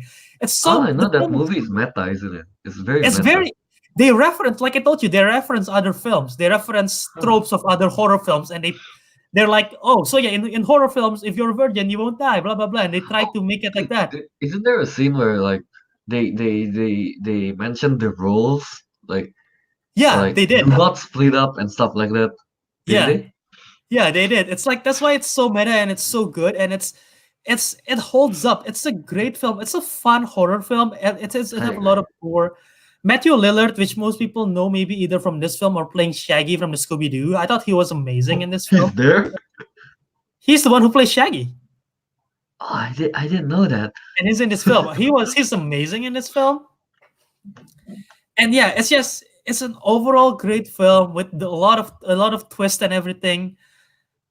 It's it's a fun it's a fun film, and it's literally if I'm opening Letterbox and it says in here someone has taken the love of scary movies to a step one too far, and it's literally it because they take horror movies and they bring it to the real world, and the fact that it's like you said meta and subconscious, it's brilliant. It's just a brilliant film. One of the best slasher films in my opinion. So yeah, Scream. That is my number seven. Nice. So yeah, what's your All number right. five? My number five is Conjuring, the first Conjuring. Yeah, I really wanted to put it in my list. It was okay. I'll say this. My number 10 is either Shaun of the Dead. Or Spoilers. Conjuring? Shaun of the Dead, or Conjuring, or The Sixth Sense. And I don't have Conjuring or Sixth Oh, Sense I in this. haven't watched The Sixth Sense. I really want to watch it Sixth actually. Sense is brilliant. But yeah, Yeah, I heard. so yeah, So, okay. So Conjuring, go ahead. uh, honestly, like super honestly, I didn't remember much from the film. Uh Yeah, huh. but I do recall that I watched it in the theater with Ariq and other people. I think. I don't remember who the other people are, but yeah, I watched it with Ariq. I know that for sure because me and him, I sat on the floor because I was so scared. Uh, I hid behind the cinema chair seats because I was that scared of that movie. But however, thinking about it again, I don't know because at that point I watched a few horror movies before I watched The Conjuring, so I guess I wasn't that. I don't know. Watching horror in the cinema and watching it on your laptop or phone screen, it's a really different experience. 100%. 100%, right? Yeah, Yeah. exactly. So yeah, when I watched Conjuring, I was scared to hell. Yeah, when watching it on the cinema. But yeah, all I know is that from the Conjuring, I think you watch it recently, don't you? I watched it, I believe, last Halloween. Yeah, see. Oh, so last year. Mm-hmm. Oh yeah, but you don't recall right the whole like the when they're playing the hide and seek, then there's the hand like Oh yeah. Oh dude, that's a no, that is the dude, worst part. The worst part of that is that she go to that, it's like a basement thing, right? And they lock the door and then she did the torch. And like and then the by the way, this is very good. This is very good for audio listeners. I'm gonna act out the scene. They did the torch for a while. It's like nothing's happening for a while. And then nothing's happening more for a while. And suddenly it turned off. And then like, oh, she have to do it again. Turn off the light torch again. Like literally nothing is going on. The tension's like building up. Like what is gonna happen? Like nothing is happening at all. They're like just stalling it, and then suddenly out of nowhere, the clap, and like oh my god, dude, I kid you not, I screamed at that moment on dude, I innocent. screamed too. I That was screamed, and crazy. here's the worst part. In the whole cinema, no one was screaming. I was the only one screaming. Yeah, yeah. Yeah, I dude. was scared to hell That was by that no, movie. yeah. Like I said, the fact that they purposely stall it for us is the worst part. Because by Yeah. worst, I mean good. No, Because it's like, it's like when they're stalling it, I have the feeling like, oh, a jump scare is gonna happen. But then they stall it again. I was like, is it gonna happen? And then when it happened, I was like, oh, yeah, yeah. And you guys know me. I'm easily scared by jump scare, especially uh-huh. in cinemas. No, the jump scare. The another jump scare that I find iconic is the one in the inside the room, the cabinet jump scare. I thought that Which was one was effective. it? I don't remember much Like from the movie as I mentioned. it's it's when there is someone from on top of the cabinet and then they just jump down. I believe I don't that's remember that at all. yeah. It's a good one. Yeah. So yeah, Conjuring, my number five.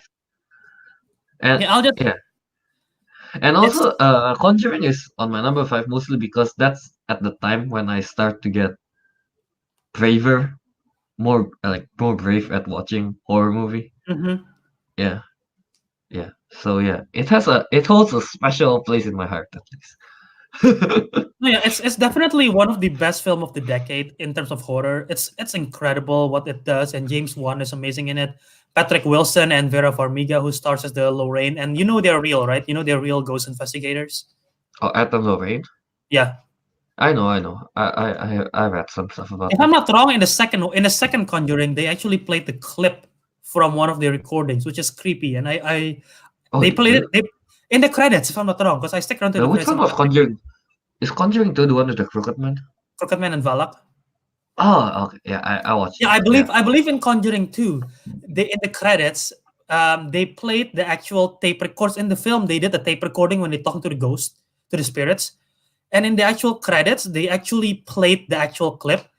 And I was like, "Wait, what is going on here? They're playing. Okay, nope, skip the credits. Skip the credits. I'm not listening. I was too terrified because I don't want to hear that shit. Oh, is that real? I thought it was part of the movie.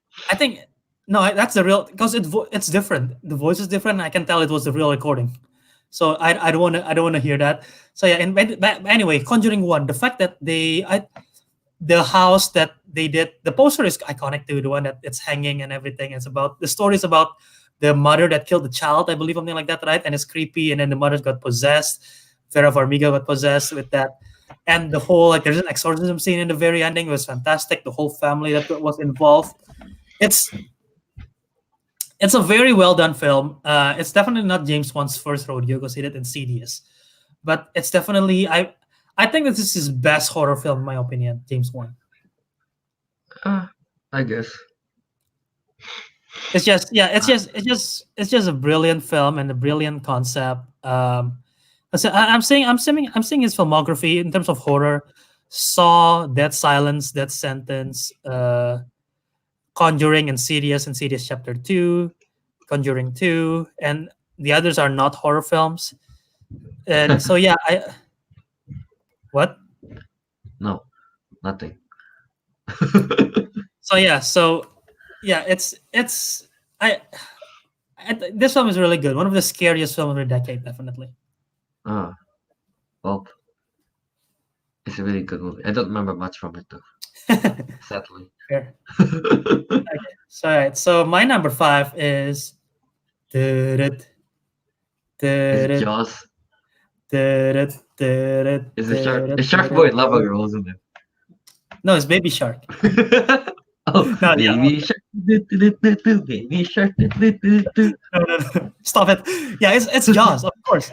Dude, this film is incredible. It wasn't in my list when we're doing horrors, and then when you say thrillers, when you said we're doing expanding to horror thrillers, this is the first one that I directly put in my list because it's just iconic, and it's not definitely not my favorite one in terms of thriller. I'm very sure it's not It's iconic. I know it's iconic, but I'm very sure you put it because it's your name. no, I really adore this film. Hey, stop lying, Albert. I know.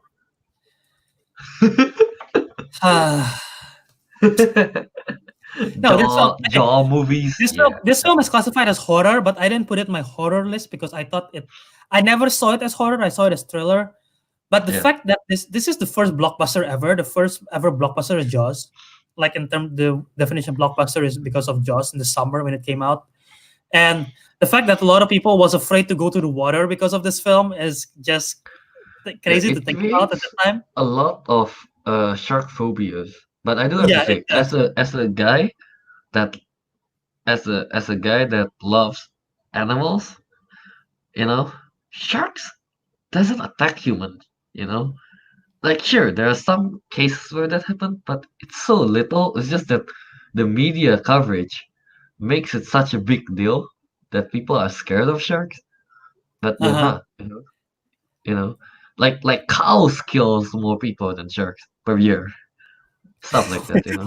Wait, cows kill more people than Oh, dude, sharks? that's factual. I'm not even kidding. I think like sharks only kill like about 2 or 3% per year. Cows kill more than that because people stand behind them. They got kicked, they die. Oh, okay. I've never seen a cow kick someone, by the way, but yeah. Dude, I've seen a lot of videos of this. But yeah, factually correct. Yeah, so yeah, actually, w- sharks. I'm just going. I'm gonna go off topic for a bit here, but Uh-huh. sharks is one of my favorite animals. Yes, they're very interesting animals. Like you have the common great white shark. Everyone knows them. But then you have those like the less known shark, like the treasure shark. Do you know about that, Albert? I've heard of it. Yeah, the treasure shark. They're unique in your own ways. Like sharks is so diverse that it's one of my favorite marine animals. I'll just say that right now. Yeah. So sharks. I love sharks. That's why I love Nice. Shark Boy and Lava Girl. Yeah. So yeah, yeah. So anyway, back to Jaws. It's I believe I'm gonna fact check this one once again. I can't remember if this is his first. I don't think this is his first film. It might be. Actually, it might be Spielberg's first film, which is way more impressive now that I think of it. Is it though? Uh, I'm fact checking right now.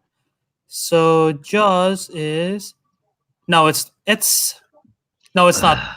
His first film is Duel, and then wait, actually no. Let's see if that's actually a producing role, directing role. Okay, yeah, no. His first feature film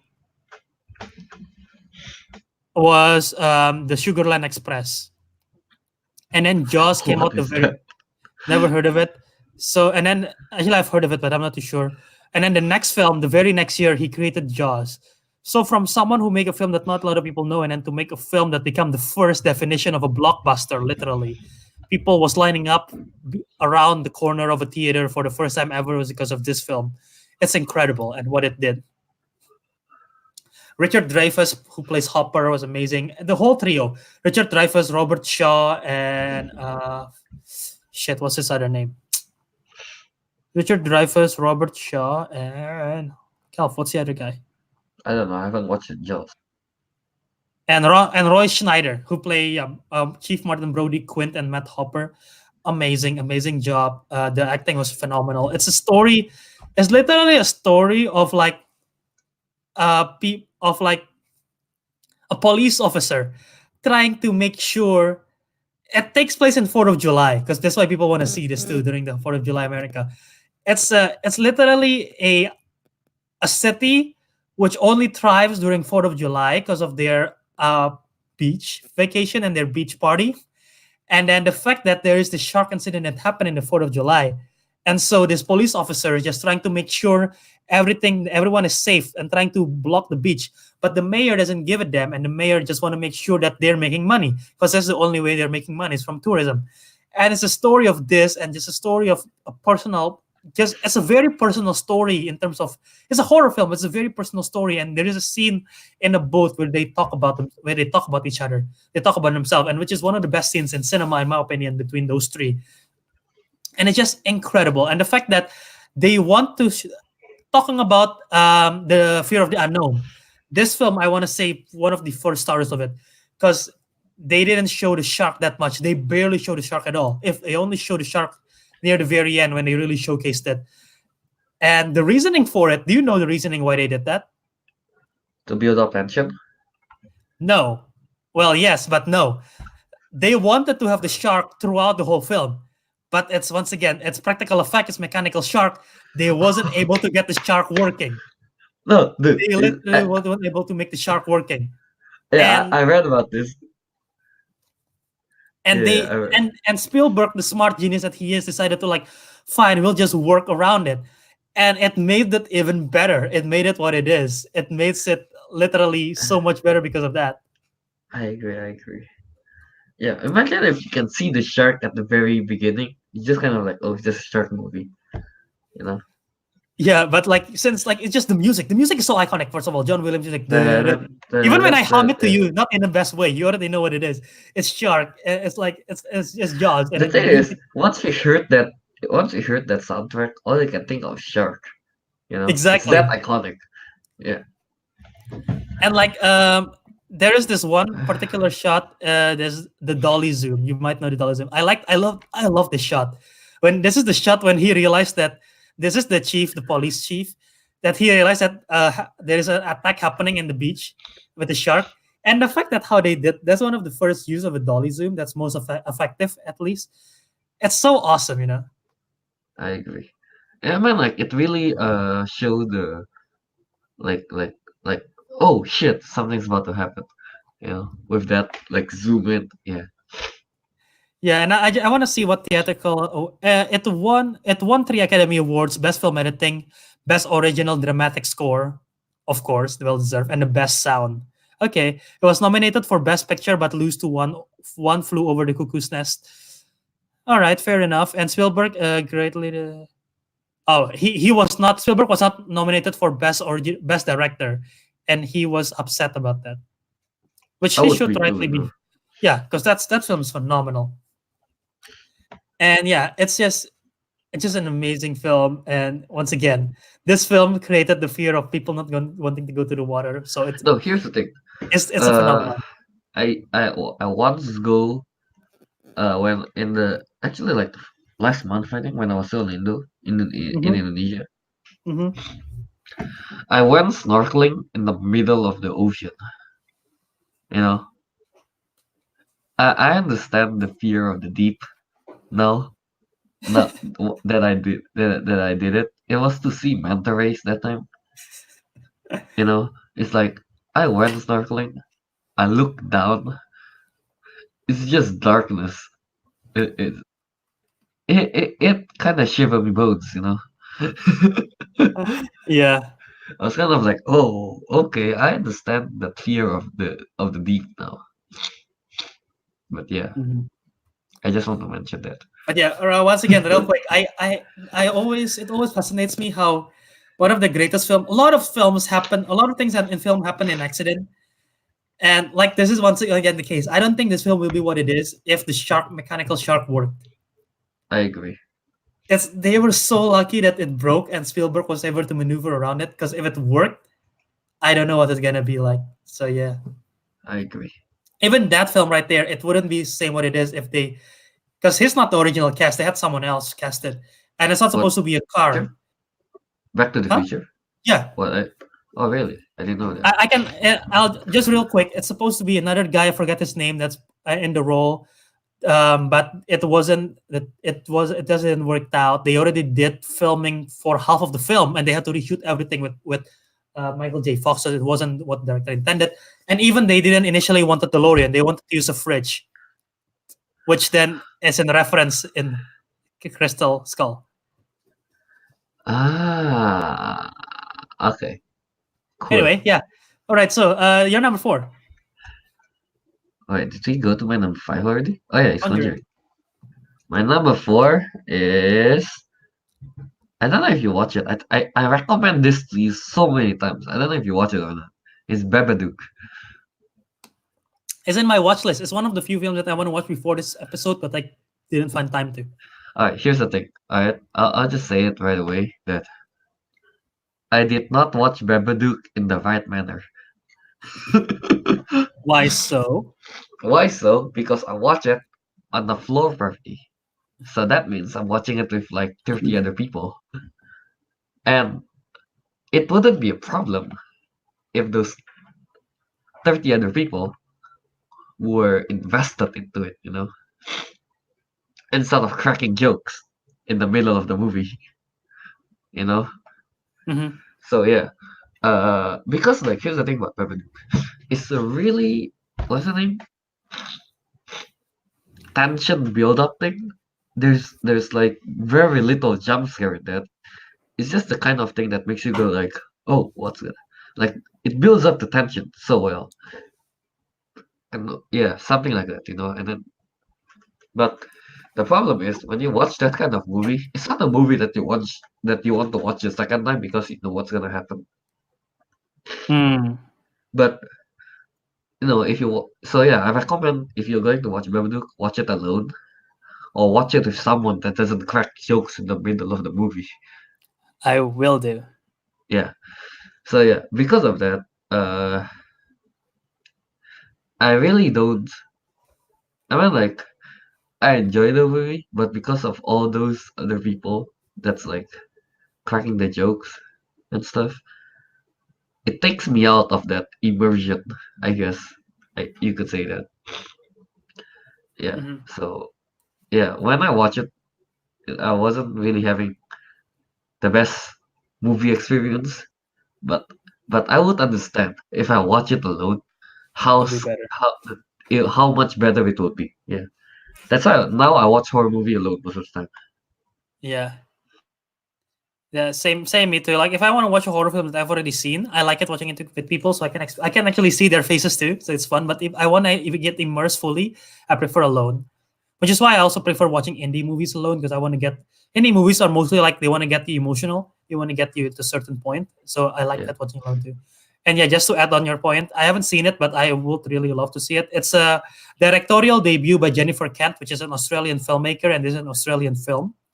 So yeah, it's very well done. And I just wanna did you know the thing that happened with just real quick before we get off track? You know what happened with Netflix and Babadook? Oh no, what happened? So have you seen the memes of the Babadook and the like the LGBT community Babadook stuff? I didn't even know that was a thing. So Netflix accidentally put the Babadook under the banner of LGBTQ movies, and and What? it become it become an LGBTQ icon. Like it was a thing like one time during there's like the march and everything. There was like people bringing posters of Babadook, and I'm like, what? How did this happen? That is that is honestly my first exposure of the character Babadook is because I saw memes of it. All right. I don't know how, but Babadook is not a good mascot. Fair. All right. So You yeah, know? I'll go with my number 4 now. My number 4 is Zodiac. Have you seen it? No, I haven't seen. Isn't it about the Zodiac killer thing? Yes, it is. And Oh yes, yeah. if it's horror, I wouldn't include this, but since it's thriller, I put this. It's incredible. David Fincher directed this. Mark Ruffalo is in it. Jake Gyllenhaal is in it. Robert Downey Jr. is in it. It's it's just it's one of the most. It's literally you're not following the Zodiac killer. You see the glimpse of the Zodiac killer, but you're following a journalist who is trying to investigate the Zodiac killer. A journalist and a cop who's trying to investigate the Zodiac killer. So it's not even following the killer itself. You're following the journalist, and the fact that they're making it so one of the most tension-filled films of all time, at least for the last decade, for the 2000s. It's very tension-filled, very well written. It's quite long, but the performance was incredible.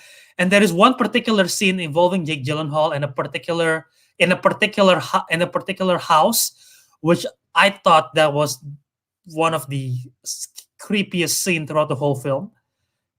And yeah, it's just a very well done. And the fact that the Zodiac killer is not even it's one of those crimes that is not even known because up until now, the killer is not caught. People It's sort a of it's a know. it's People a sort of it's an know the killer. unsolved crime. Yeah, exactly. And then Yeah. they yeah, this film is just very well executed, very well directed, very that performance is very well done. And yeah, I want to check once again the accolades. If it's like if it, I believe it got nominated or something. So I just want to make sure. But yeah, you haven't seen this film, Kelv? No, I haven't watched it, but I do listen to a lot of those unsolved crime. True crimes, those true crimes podcast stuff. Yeah, I do listen to that. I enjoy those stuff. Yeah, those are fun. Uh, I don't think it's Definitely fun. I don't think it got Like I don't nominated. know. It didn't I've got nominated for anything, did it? sometimes I really wish like I don't know. After listening to those true crime stuff, I sometimes I sometimes thought about it. What if I did a crime? But then it's so perfectly executed that no one What? knows. Yeah, I don't know. So maybe one day I would be in those true crime show. Yeah. So yeah, that is Zodiac. That's my number four, and I'll just say Testament. David Fincher is one of the greatest directors working today. The fact that this film is incredible and it's not even my favorite of his films, that's saying something. So yeah, I'm, yeah. so yeah, So Calvin, do I? what's your number three? My number three. It's kind of controversial, but not really.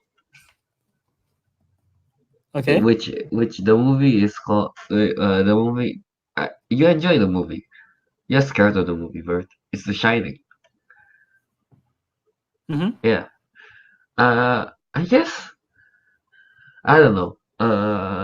For about the last few months, I've been kind of immune to horror movies. I wasn't scared as much, but definitely Shining.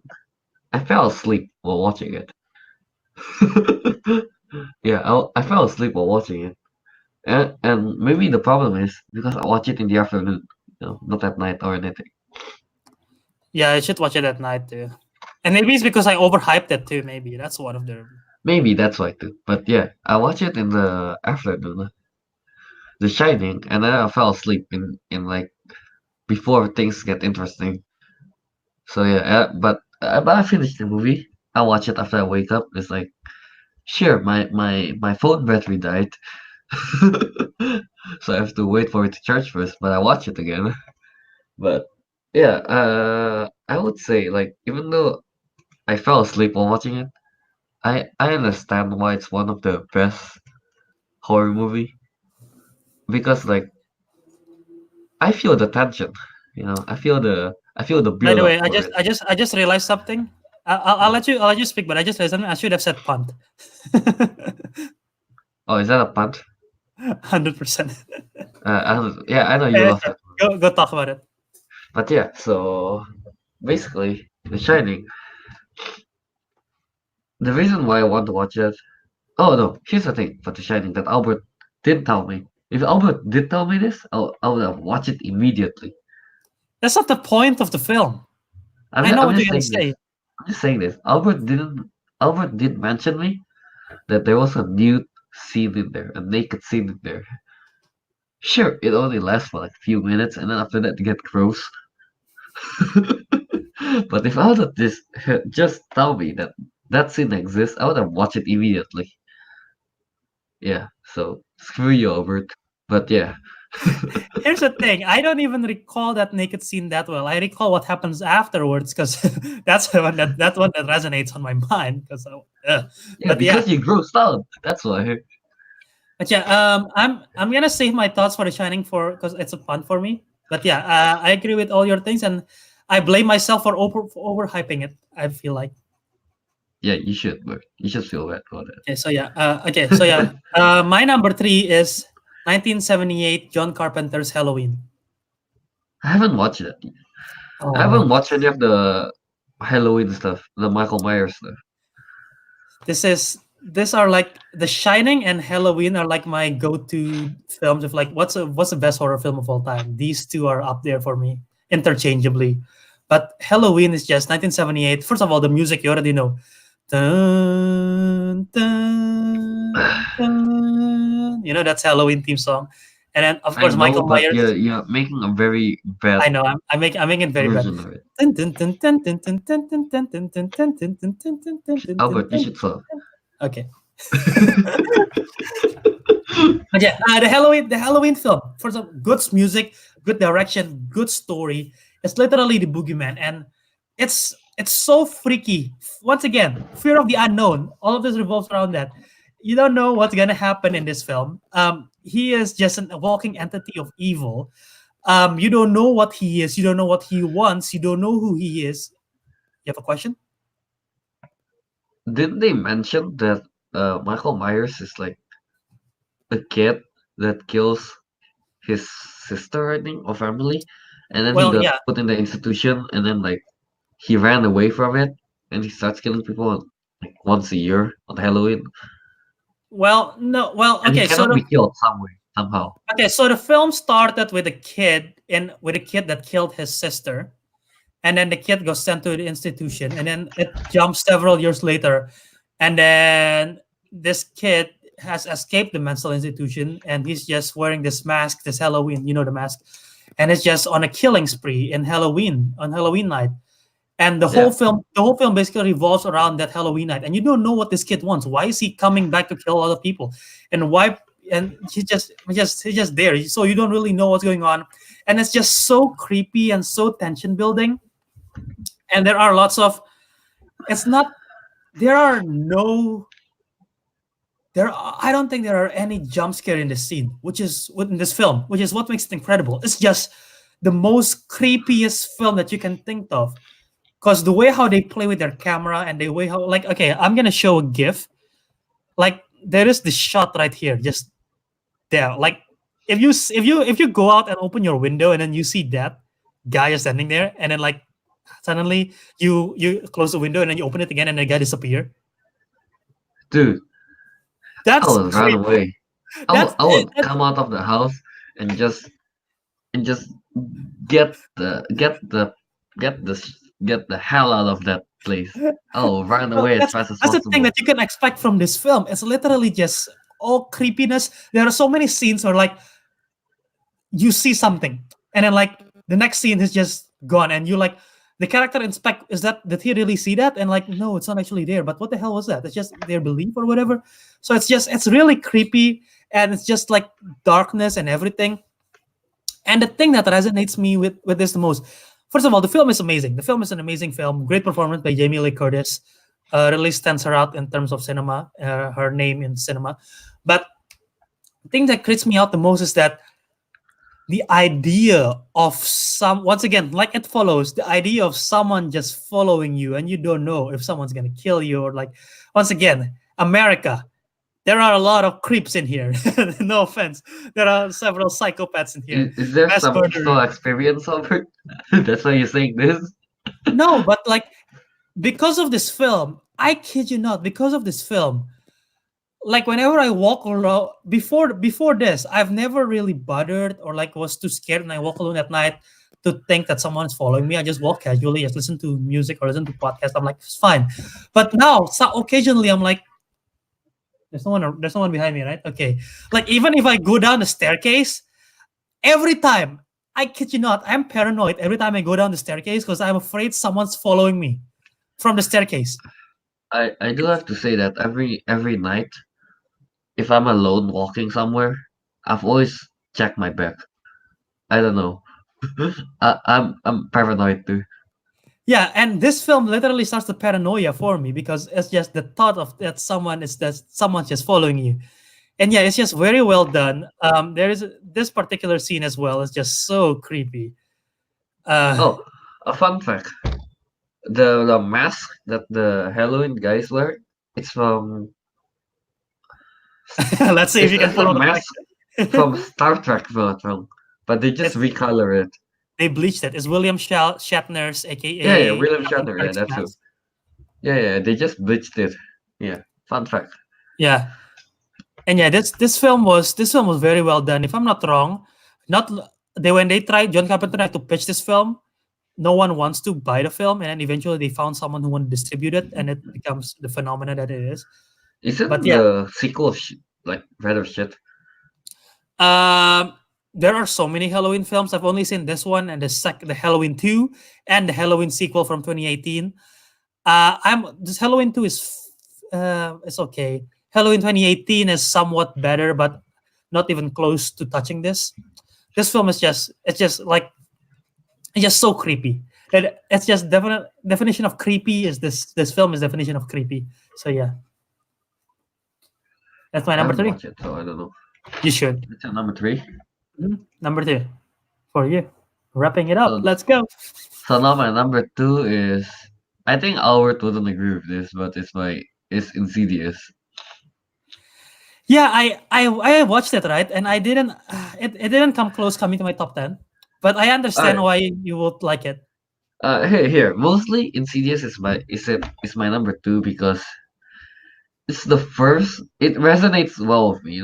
It has like even though I'm scared of it, what's the name? It holds a special place in my heart. Why? Because after well before like I watch horror movies when at the point where I don't understand English at that time. Hmm. But then once I understand English at one point, I was really reluctant to watch horror movies, so I never really watched any horror movies until Insidious, you know, because I think I mentioned it before that I heard like like I think like a few people walk out of the cinema because they were so scared of the I, movie. th- I thought that was conjure. I thought that was Conjuring incident, not No, Insidious. that was Insidious. Okay. Yeah, so because of that, I was really interested. So I will myself to watch that movie at night alone at my home. So yeah, and then uh, needless to say, I was scared. I sleep in my parents' bedroom for like 3 days or 2 days, something like that. I can see why that would be very scary for you. Yeah, mostly what scares me is not the what do you call it, the The, f- lipstick face. I think they call it Fireface, lipstick face demon, the Fireface demon. Yeah, that demon that doesn't scare me. What scares me is the old lady, the old brides lady. Why though? Why? Mostly because if I'm going to sleep at night, there's like a little bit of curtain. Like my curtain doesn't cover up the whole window. There's like that little like I guess something this big, that I can see through, you know. And like after watching that movie, it just keeps on like coming to me like, what are the chances when I turn off the light, I start sleeping and I look at that particular place, that lady is gonna come out. Yeah. Oh, but screw you. Yeah, so yeah, I wasn't particularly that scared of lipstick face, except for that one scene when they're in the That diner. one scene is incredible. Dude, that one scene when you're in the day and then that rat face just comes out, Yeah, Darth Maul just comes out. the mom was talking about that she have a dream and she sees that the demon is in the bedroom of the child. And then as soon as she's talking about it, she turns around and then the demon is right there. I'm like, whoa. Dude, dude, dude, when that scene happens, I l- like I have a chair with wheels that time. Fall over. No, my earphones was still on with me. Okay, I legit I just pushed myself away from the screen. That's how scared I got. Yeah, I was Wow. that scared. I think my earphone broke because of that. Wow. Oh, It's such a violent reaction where I just push myself out of the way there. That's how bad it got. I think I broke my earphone that time. yeah, no, I'll just say this. It's a really good horror film. I thought Conjuring is a far superior film than this, just because I thought it was scarier. Here, I thought it I have a better story.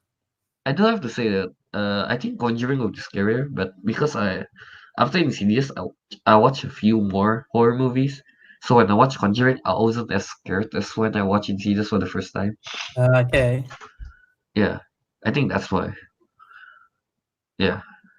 And And yeah, also the fact that I watched Conjuring in the cinema, that's why I feel that's why it's scarier, I guess, at some point. yeah, But then yeah. when I rethink it, it's not as scary to me. Yeah, yeah. In cities, I like the concept of like it's not the house that is haunted; it's the kid that is haunted. That was a Yeah. surprising fact, and then also the fact that they had to go when they had to go to the other dimension. I thought that was brilliant. That was a brilliant thing Have you because watched the sequels for no, Insidious? no. I haven't got a chance to. I told you that Ah, oh I yeah. haven't got a chance to watch any of the sequels. You Yeah, should no. I'm planning to. Yeah.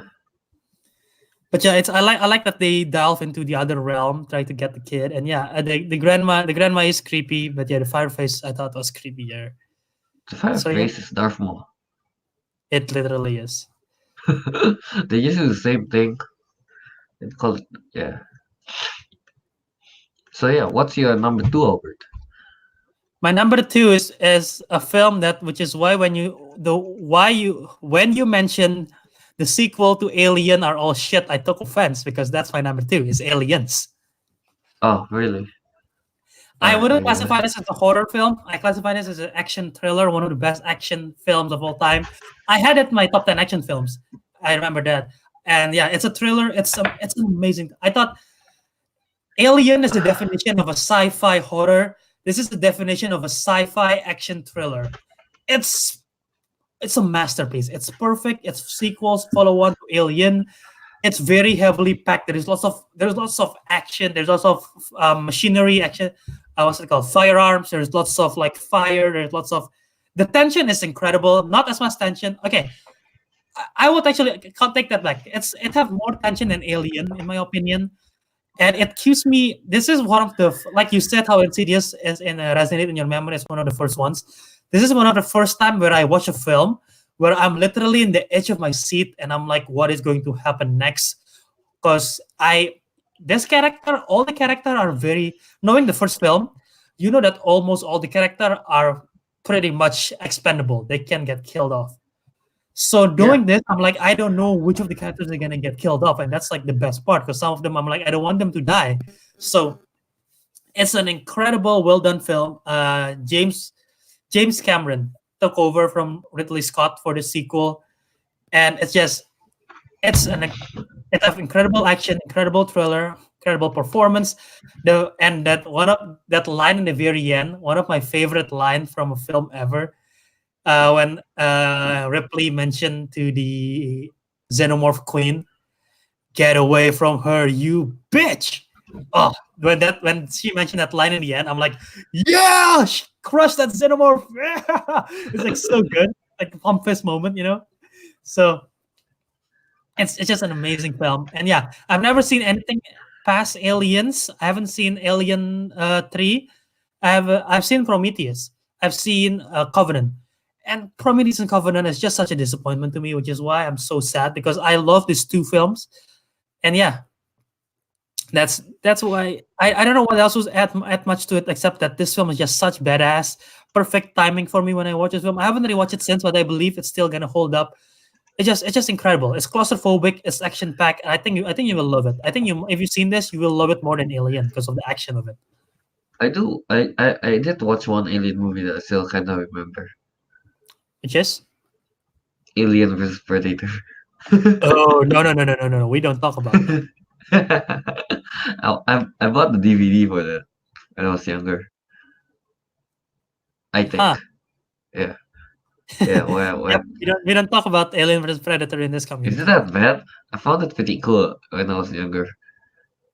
Dude, you cannot see anything. It's so dark in that film. Ah, yeah, I remember seeing blackness. That's literally the film. There's like no lighting at all. I mean, like, they do have to obscure the whole thing, you know. Alright. So So yeah, that do I say my number one? sure. Actually, Albert, no, you go with your number one first. Yeah, we already talked about it. The Shining. So I'll say this: The Shining. Out of all of this, people sometimes make a separate definition, right, of like what is a film and what is a movie. Some people do that, and like you can mention like, oh, The Godfather is a film, Avengers is a movie. You can mention like what's it called, Casablanca is a film, and like What? I thought movie and film was like the same thing, isn't it? it's like, yeah, it's the same thing, but some people have separate definition of what a movie and a film is. Most horror, most horror stuff for me are movies because they're like an experience. They do not. They're just there for the experience of the horror. They're there for the after you watch a film, you're like, wow, that was something. That was scary. But a film, I've it's like something that makes you think, something that makes you like, wait, did that just really happen? Wait, what exactly Uh, happened just now? Which is why, like, which is why The Shining for me is a film. It's not a movie. The Shining is a film, and it's incredible in okay. its own right. It's literally a haunted house. It's literally a concept of a haunted house. You're trapped in a haunted house, and you will go nuts because of it. The Stanley Kubrick, who directed this, people I've said it several times, is based on a Stephen King novel. Stephen King has expressed that he does not like this film because it's not faithful at all to his book at all. There's a lot of they Really? changed a lot of stuff. Yeah, I didn't know that. Stephen King really hated this film, but Stanley Kubrick changed a lot of it. So, but I love this film just because, first of all, Jack Nicholson as Jack Torrance, incredible performance. Shelley Duvall as Wendy Torrance, incredible. I heard rumors that she actually went mad Yeah, in the film because I because heard of the Stanley abuse. Kubrick wants such perfection that they repeat the scene so many times until like she cried at one moment. Yeah, it was literally abuse, which I am not the biggest fan of that. But the outcome was you cannot argue with the outcome.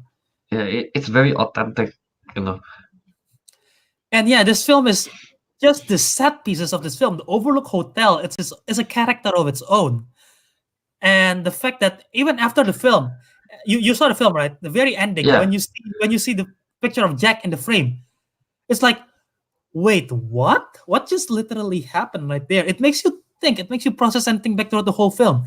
And the whole sequence, there are so many, the fact that this film freaks me out, not because of the Halloween freaks me out because of the tension and because of the like the thought of it. This film freaks me out because there are so many shots which are just straight out creepy. The shot of him in the ice when he's frozen, that's creepy. The shot of the Grady twins, that is creepy. Now every yeah. time whenever you go to Yeah, the hotel and you walk in the hallway and you're like, uh, yep, nothing's there. no, I found it creepy when they show the twin girl and Uh-huh. suddenly they cut to them like Oh the yeah, whole and way with all the blood and stuff. I was like, that is creepy. okay, that's creepy. Yeah, I don't understand how I fell asleep while watching that movie. But Yeah, yes, but yeah, it's just the part with the blood. That's a iconic scene on its own in the elevator. The part where you know the part with the dog bear creature doing the, I don't know, blowjob or whatever, when they just that scene we which just, one? Which one? you don't know that scene. Which one? I Say don't it even again. know if it's I don't even know when there is a dog bear hybrid that just stares into the camera and the camera zoom. Oh, the furry scene. I remember Yeah, that. that was so weird, and that Yeah, was I so was creepy. confused by that. Like, That was so creepy, what? man. I was like, that shot is ingrained in my head for so long. That was so creepy. It doesn't make sense at all. It was a It whole doesn't make sequence of sense. just Just like running it's just away. like it feels like a random moment. I know, but it resonates in your head. Yeah, it does. And it makes you think, like, what the hell is that? And the Actually, fact the thing that resonates the most with me is the naked lady that that turns to a very gross naked I'll get lady. to that. Huh? Yeah, the naked lady scene, that was creep. That was disgusting. Yeah, dude, he kissed him. He kissed her. Yeah. What? Yeah, and there's so many stuff that makes you think in this film. Once you watch it, you're like, you have to think back. Oh, so did that happen all along? Was he actually? Is he like? What is he reincarnated because of this whole thing? How is he in that picture? How did he talking to? How Oh is he yeah, the talk? ending really gets me thinking. Like, what? Exactly. He, yeah, and then especially like after after the ending, I recall back the the the the previous housekeeper say like something like "You've always been." Exactly. Yeah, that At that first, makes me think. I was like, "What?" yeah, and like the fact that he's talking to all these people, and even that one scene in the ballroom when everyone's dancing, when there's actually nothing there. Yeah, exactly. It's just it makes And you think, and yeah, the it makes bartender me and think everything. when he's talking to the bartender Lloyd at Yeah. first. Like, I know that there's no one there. He's talking to them. Like, at first I was thinking just like, has he got mental? And he's talking to himself. You know? Yeah, yeah. And that's why Shining is a really good movie. It's an incredible film. Yeah. I agree. Even that, yeah, the scene, my particular favorite scene is when Shelley Duvall realized that he has gone mad with rating all the notes. Um, Oh, all work and no play all makes work and no play makes Jack a Jack a dull dull boy. boy. Yeah. Yeah. That scene really kind of creeped me out a bit. And then after that, the part where she's just swinging the bat to him, and then he just like, "Come here." That was, Uh, yeah, that I was. agree. By the way, that was the scene that you say it was on repeat. That was the scene that was on repeat the whole time. Yeah, And you're talking yeah. about I want to show the GIF. Talking about the GIF of the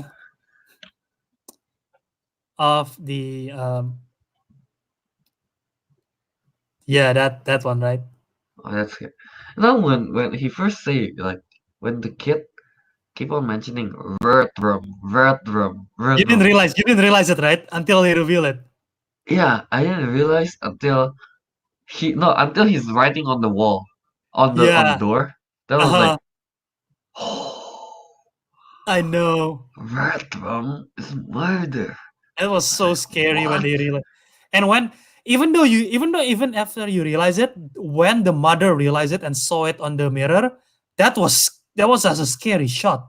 Because Yeah, yeah. the look on the mother's face was so terrifying. She was I terrified. agree. I was scared when seeing that. I was like, what? Yeah, Shining, really good movie. Yeah, Yeah. and of course the Here's Johnny scene that people know of and everything. Dude, here's It just Johnny is such an iconic line and scene that it's been recreated in so many things. yeah. Especially the one that I know, the one I'm most familiar with is the game Mortal Kombat. Yeah, he even now in the newest game they have the Johnny like was it here's Johnny or something like that Uh-huh. as a fatality of Johnny Cage. Yeah, Wow. yeah, But yeah, they are. this film is just incredible. Just everything about it, the horror, the drama, the thriller, the things that makes you think, the set design, the music, dun dun dun Oh dun yeah, dun. the music when I The heard it, I music was is like, so good. oh, I know this. Yeah, Yeah. it's just an incredible thing, and the fact that we don't even touch about The Shining itself. That's the that's the craziest part. This film just have so much layers to it that we didn't talk about the kid that actually have the ability to shine. But yeah, that's my number one film uh, of horror ever, The Shining. What? Huh? What? What I just said. That's my number one film. Oh, okay. So you Because want to know what's my number one film? wait, let me take a guess. You said you told me behind the scenes that you've talked about this multiple times. Yeah, I know, and I don't think any of you have watched it. And it's a horror thriller. Don't tell me it's one of the Saw or ABCs of that, No, no, or no, no, no. or one It's of not. those It's not. fucked up ones. It's not. It's not. And you know what? Give it to us. Give it to us. All right. It's not a horror. It's a thriller. Okay. Okay. And most people would probably disagree why it's on my list, but I this is one of my all time okay favorite movie, which is Coraline. Oh, okay. Okay. I didn't see that coming, but I know you love that film. Yeah, you know that I love that film. I've been saying that for so long. Dude, Coraline. No, when I first watched it, I think yeah, it has a Coraline, I would say it's the first 3D movies I watched in Singapore when I was studying there. Yeah. Mm-hmm. Yeah, when I was in Singapore, I was a young little boy at that time. So when I Uh-huh. first watched it, I honestly got. It's not a scary movie. It's just a creepy movie kind of thing. It's very much is. Yeah, have you watched it actually? Yeah, my sister showed it to me. She's the one Oh, who really? introduced it to me. Yeah, I can't remember if I finished the film. I'm pretty sure I did, but I watched it so long ago that I don't Uh, remember much of it. I've rewatched Coraline like a few times at least by now. But yeah, Coraline. Uh, the Coraline is such a creepy movie that do you remember? Do you reach the part where the other mother, turns into the spider-looking thing? I think so. Yeah.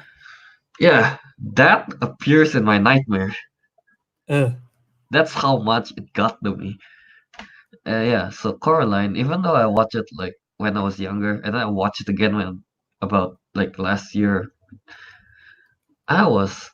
It's so creepy to me, you know. It's so creepy, I mean, yeah, and then like the button for the eye concept on its own is already creepy. yeah, exactly, right. And then you know me, I've always been a fan of stop motion. Yeah, So when I say This stop, is Leica, right? yeah, exactly. So yeah, stop motion is such a it's an amazing, I guess, craft. You know, it's just yeah. So I really Yeah. enjoy those stop motion stuff, and then especially combined with a good story like this, like Coraline.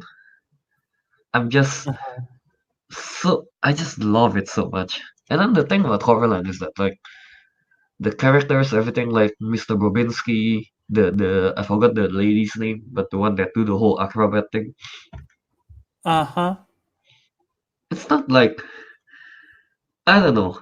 All of them individually have like a bit of creepy factors to it, you know, and like that's why I don't know. I guess you can say that I just like weird things sometimes. I like the weirdness of a movie, and Coraline brings that creepiness and weirdness of it. That's why I love it so much. Even now, I can rewatch that like as many times as I want, and I would still be amazed by it. Yeah, it's a yeah. The fact that it's stop motion is just what makes it so much superior than everything else. I agree. Yeah. So yeah, Coraline is one of my yeah. I when I was younger, I was kind of creeped out by this scene, and then no, and then especially after the cat rips out the eye of the button eye from the other mother. I don't remember that, but yeah. Yeah, but that I don't know. I've always been kind of icky with eye stuff, Uh, so when that happened, I was kind of like, "Ew." And especially with the design of the other yeah. mother, so I was really like, "Oh my god, it's creepy." I think that's the reason why I think I mentioned in the last two episode about you know the dream that I had where I was babysitting a baby and then the baby have all the cracked up face. Uh huh. Yeah, I think that happens after I watch Coraline. Yeah, because like the other mother, have this like cracked up face when the buttons come out and stuff. Maybe Yeah, that's yeah, why. yeah. Yeah. But yeah, So yeah. it's just creepy. I really think a big part of what make Coraline so good is just the character design. Oh If yeah. they didn't have button for eyes and they just use regular eyes, it's not as effective because the fact that the button for eyes makes it like totally black, as if like that character doesn't. Have a soul, I guess. Yeah, yeah. Yeah, and then the fact that it kidnaps children, I guess. I mean, like, here's the thing. Isn't it okay? Isn't Apply Coraline like in an upside down world, something like that? Like it's something literally like like that. in Yeah. another dimension, like what Like Stranger the Things other did. mother creates that the world that she wants to live in. Like with all the food, all the Yeah, joy that she wants. I forgot about that. She was happy living in there for a moment, and then she realized what's Yeah, going yeah. on. She Yeah, yeah, because in the real world, Yeah, Her mother was really focusing on the work, it's and all his coming father back to too. me. It's all coming back to me. Yeah, and then so when she goes to the other mother place, it's everything she ever wanted. Like in one of the scene, Coraline asks for gloves that she likes, but then the mother won't buy it for her, and then like the other mother gives her that glove. So it's like, you know, it really like I mean like like think about it, right? If you really want something and you don't get it, but then but then like someone else that looks like your mother like offer it to you, wouldn't you be like happy and you want to stay there? As a You know? kid, probably. Yeah, as a kid. Yeah, probably I will too, for sure. I mean like I'm a kid that got that willingly go to Singapore to study for 2 years alone living with my cousin only because my parents said I'll get a new toy every month. I would be interested too by that offer. All But right. yeah, Coraline is such a incredible movie. I really, really love Coraline. Yeah, it was the first. It was Laika's first film too, which is impressive. Is it though? Is it? Yeah, Oh, that's such an amazing film. it lost to Up in the best animated feature film in God the damn it. Oscars. Coraline should have won. But to be fair, there are two stop motion films that were nominated this year: Fantastic Mr. Fox and Coraline. So that's a tough battle. Oh, that's a tough one, yeah. It was Fantastic a, Mr. si- Fox is really it good too. the one for 2009 was Up, Coraline, Fantastic Mr. Fox, The Princess and the Frog, and The Secret of Kells, which I've never heard of. Yeah, I never heard of that too. But yeah, Coraline. It's I don't know. I feel like it's an underrated movie. I feel not a lot of people talk about it. That's true. When people talk Yeah, Laika, not a lot of people say Coraline. I feel like a lot of people mention like box trolls. I know a lot of people love box trolls. Box and was it Paranorman? Kubo, Paranorman, and Kubo as well. But no one, yeah, No one really talks about Coraline, right? But yeah. so yeah, I really feel like Coraline is an underrated movie. Like if you guys haven't watched it, I I definitely recommend watching that. You know, Mm-hmm. I think it's one of the best Laika movies. I mean, like I watched Paranorman a few weeks ago, I guess, and you know, It was I'm fine. not enjoy. Yeah, it was a fine movie. I was not enjoying it as much as. No, here's the thing about Coraline. Okay, Coraline is a kids movie, but like it's so creepy that you feel like it's not a kids movie. Mm-hmm. Yeah, I guess that's why I like Coraline. I mean, like you guys know me. I've always into the weird, wacky stuff. Yeah. Yeah, so yeah, All right. Coraline. So yeah, Coraline's your number one. So yeah, that's it. We have both talked about our top 10 list. Maybe controversial, maybe not. We have some similarities, but not much. So we'll now try to compile our combination list. Kelvin, so I'm gonna read my top 10 list first again from 10 to 1, and then I want you to read yours, and I'll try to keep note of it. Alright. So yeah, we have a private chat in here, so just send it to a private chat. So yeah, my number 10 is Shaun of the Dead, and then number 9 It Follows, number 8 Aliens, number 7 Scream, number 6 Get Out, number 5 is Jaws, number 4 is Zodiac, number 3 is Halloween, number 2 is Aliens, and number 1 is The Shining. Calvin, what about you? Oh, you have it. Okay. My number 10 is The Cabin in the Woods. My number 9 is Zombieland. My number 8, The Exorcist. And then my number 7, A Quiet Place. Number 6 is Get Out. Number 5 is Conjuring. Number 4, Babadook. Number 3, Shining. Number 2, Insidious. And number 1, my favorite movie of all time, Coraline. Okay, so like what we usually do, we get the one that's common first. The one that's common in this case is Shining, And Get Out. um, and Get Out. So since Shining have 1 and 3, so Shining is number 1. Shining, and number 2 is gonna be Get Out, and I will give number 3 to Coraline because it's your number first one. Good job. You should. And then let's see. Yeah, we have nothing else in common, right? So It's either Insidious or Aliens. Since I'll give it to Insidious since I have that in my honorable mention. By the way, do you have any honorable mentions that you want to give out? My honorable mention, I do have a list for that. Ins- Hereditary, Nice. Hereditary, yeah, and Nightmare on Elm Street. Just so you know, Nightmare on Elm Street ruins the song for me. Which one? There's a song called Dreams, I guess, like Dreams, Dream, no, something like that. That's how the song goes. I cannot sing it very well, but yeah, that movie ruins the song for me.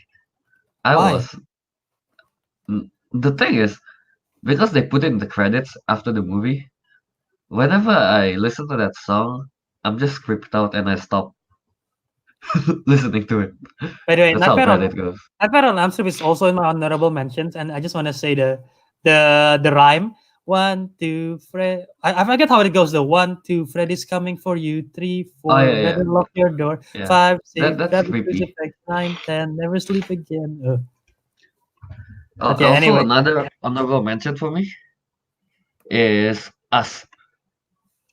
Yeah, I have that in my top 20, not in my Yeah, it's not in the top 10, but Us is I like the movie. You know, there's a lot of symbolism in there, definitely. mhm.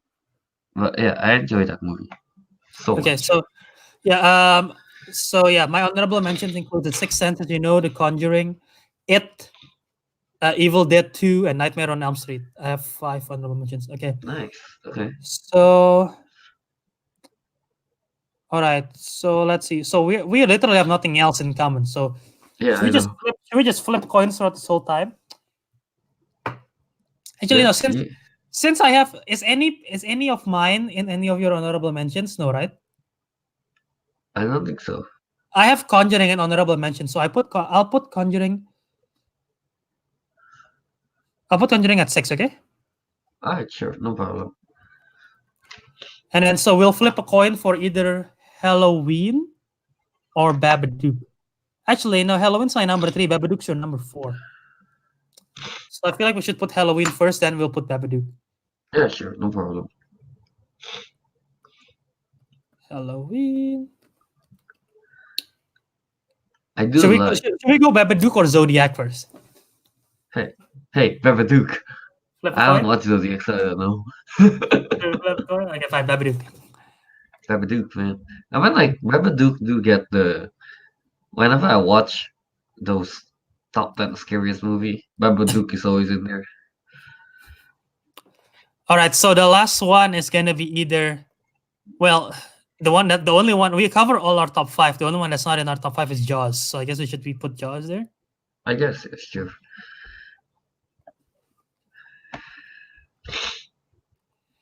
All right, so we got our top 10 list. We don't even have to use a coin this time. Woohoo! Yep.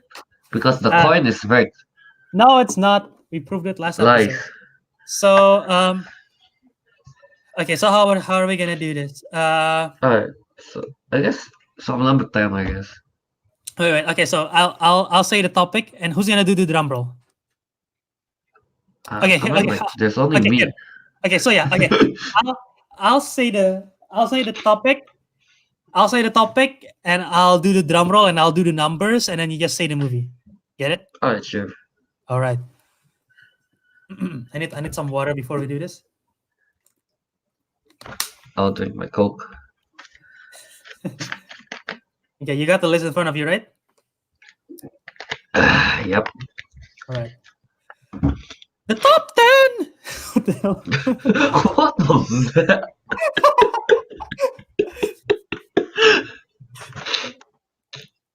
The top 10 spooky movies according to the Councilmen. Yeah.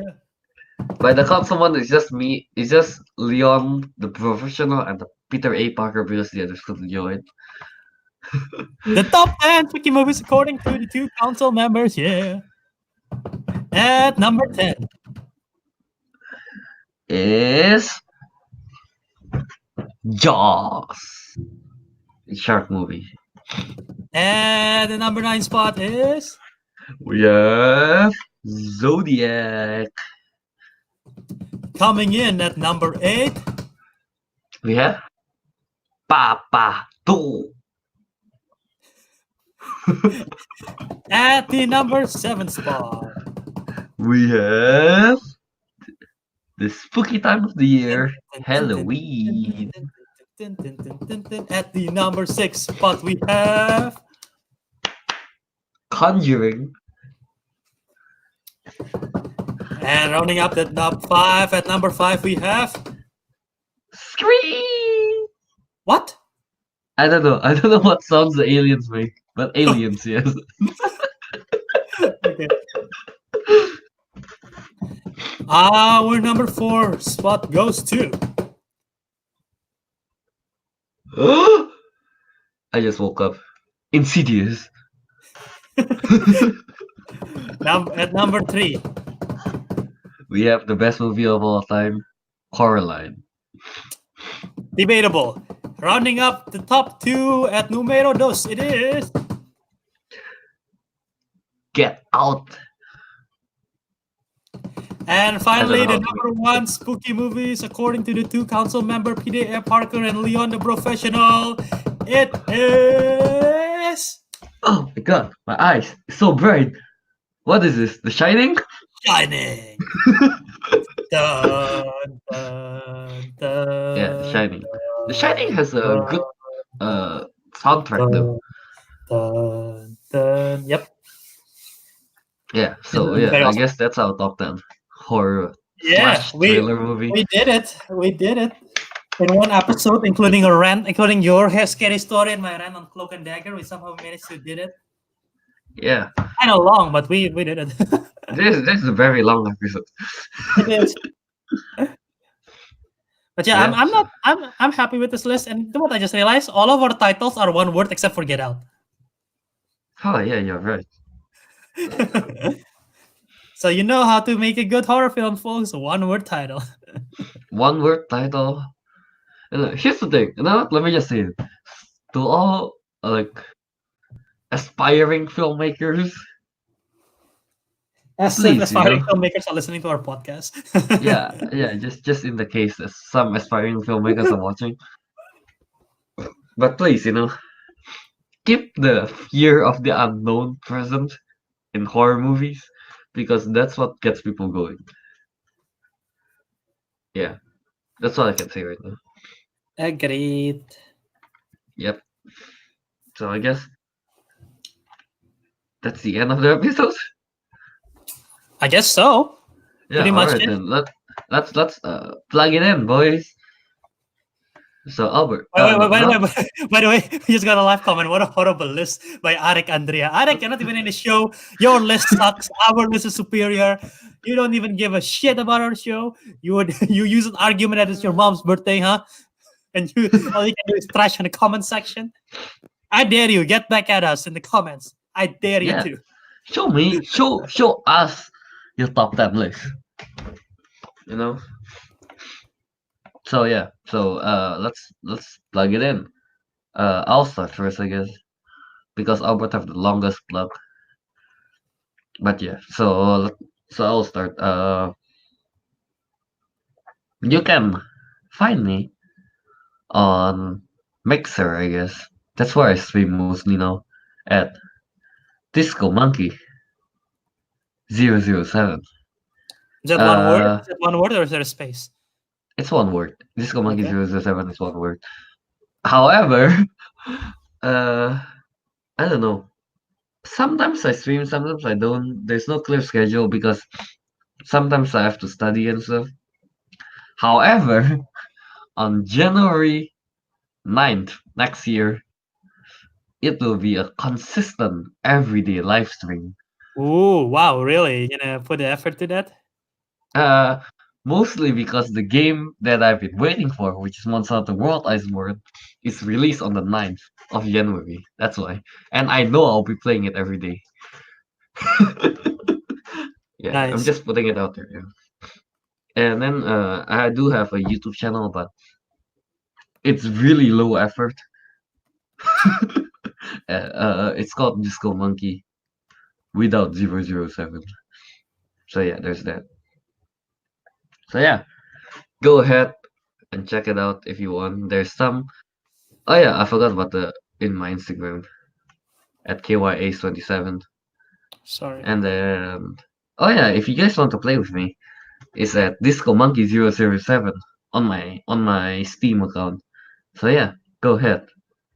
I can carry you in Monster Hunter. Nice. Yeah. So Albert, plug it in.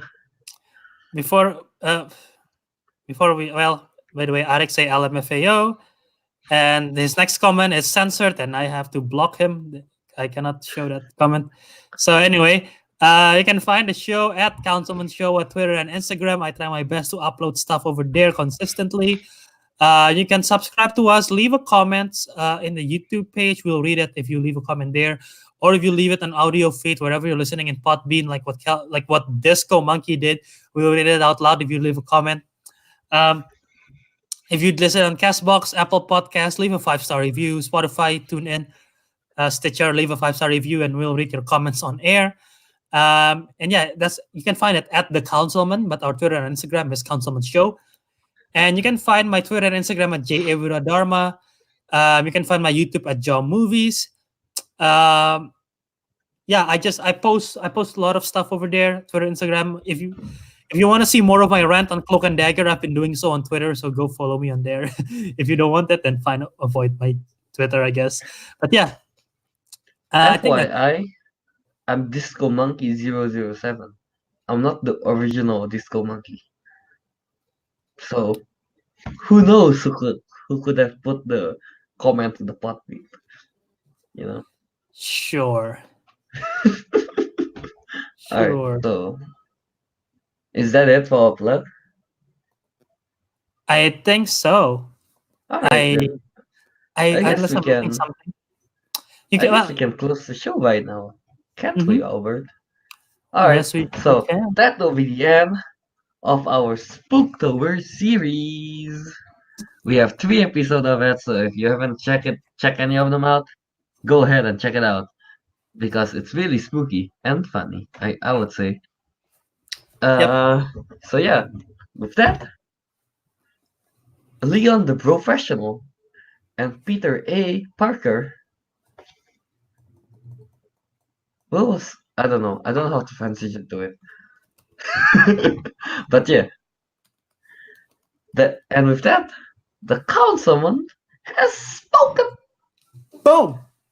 of what Spooktober should be like. And yeah, we'll see you guys on the next episode when it's not spooky anymore.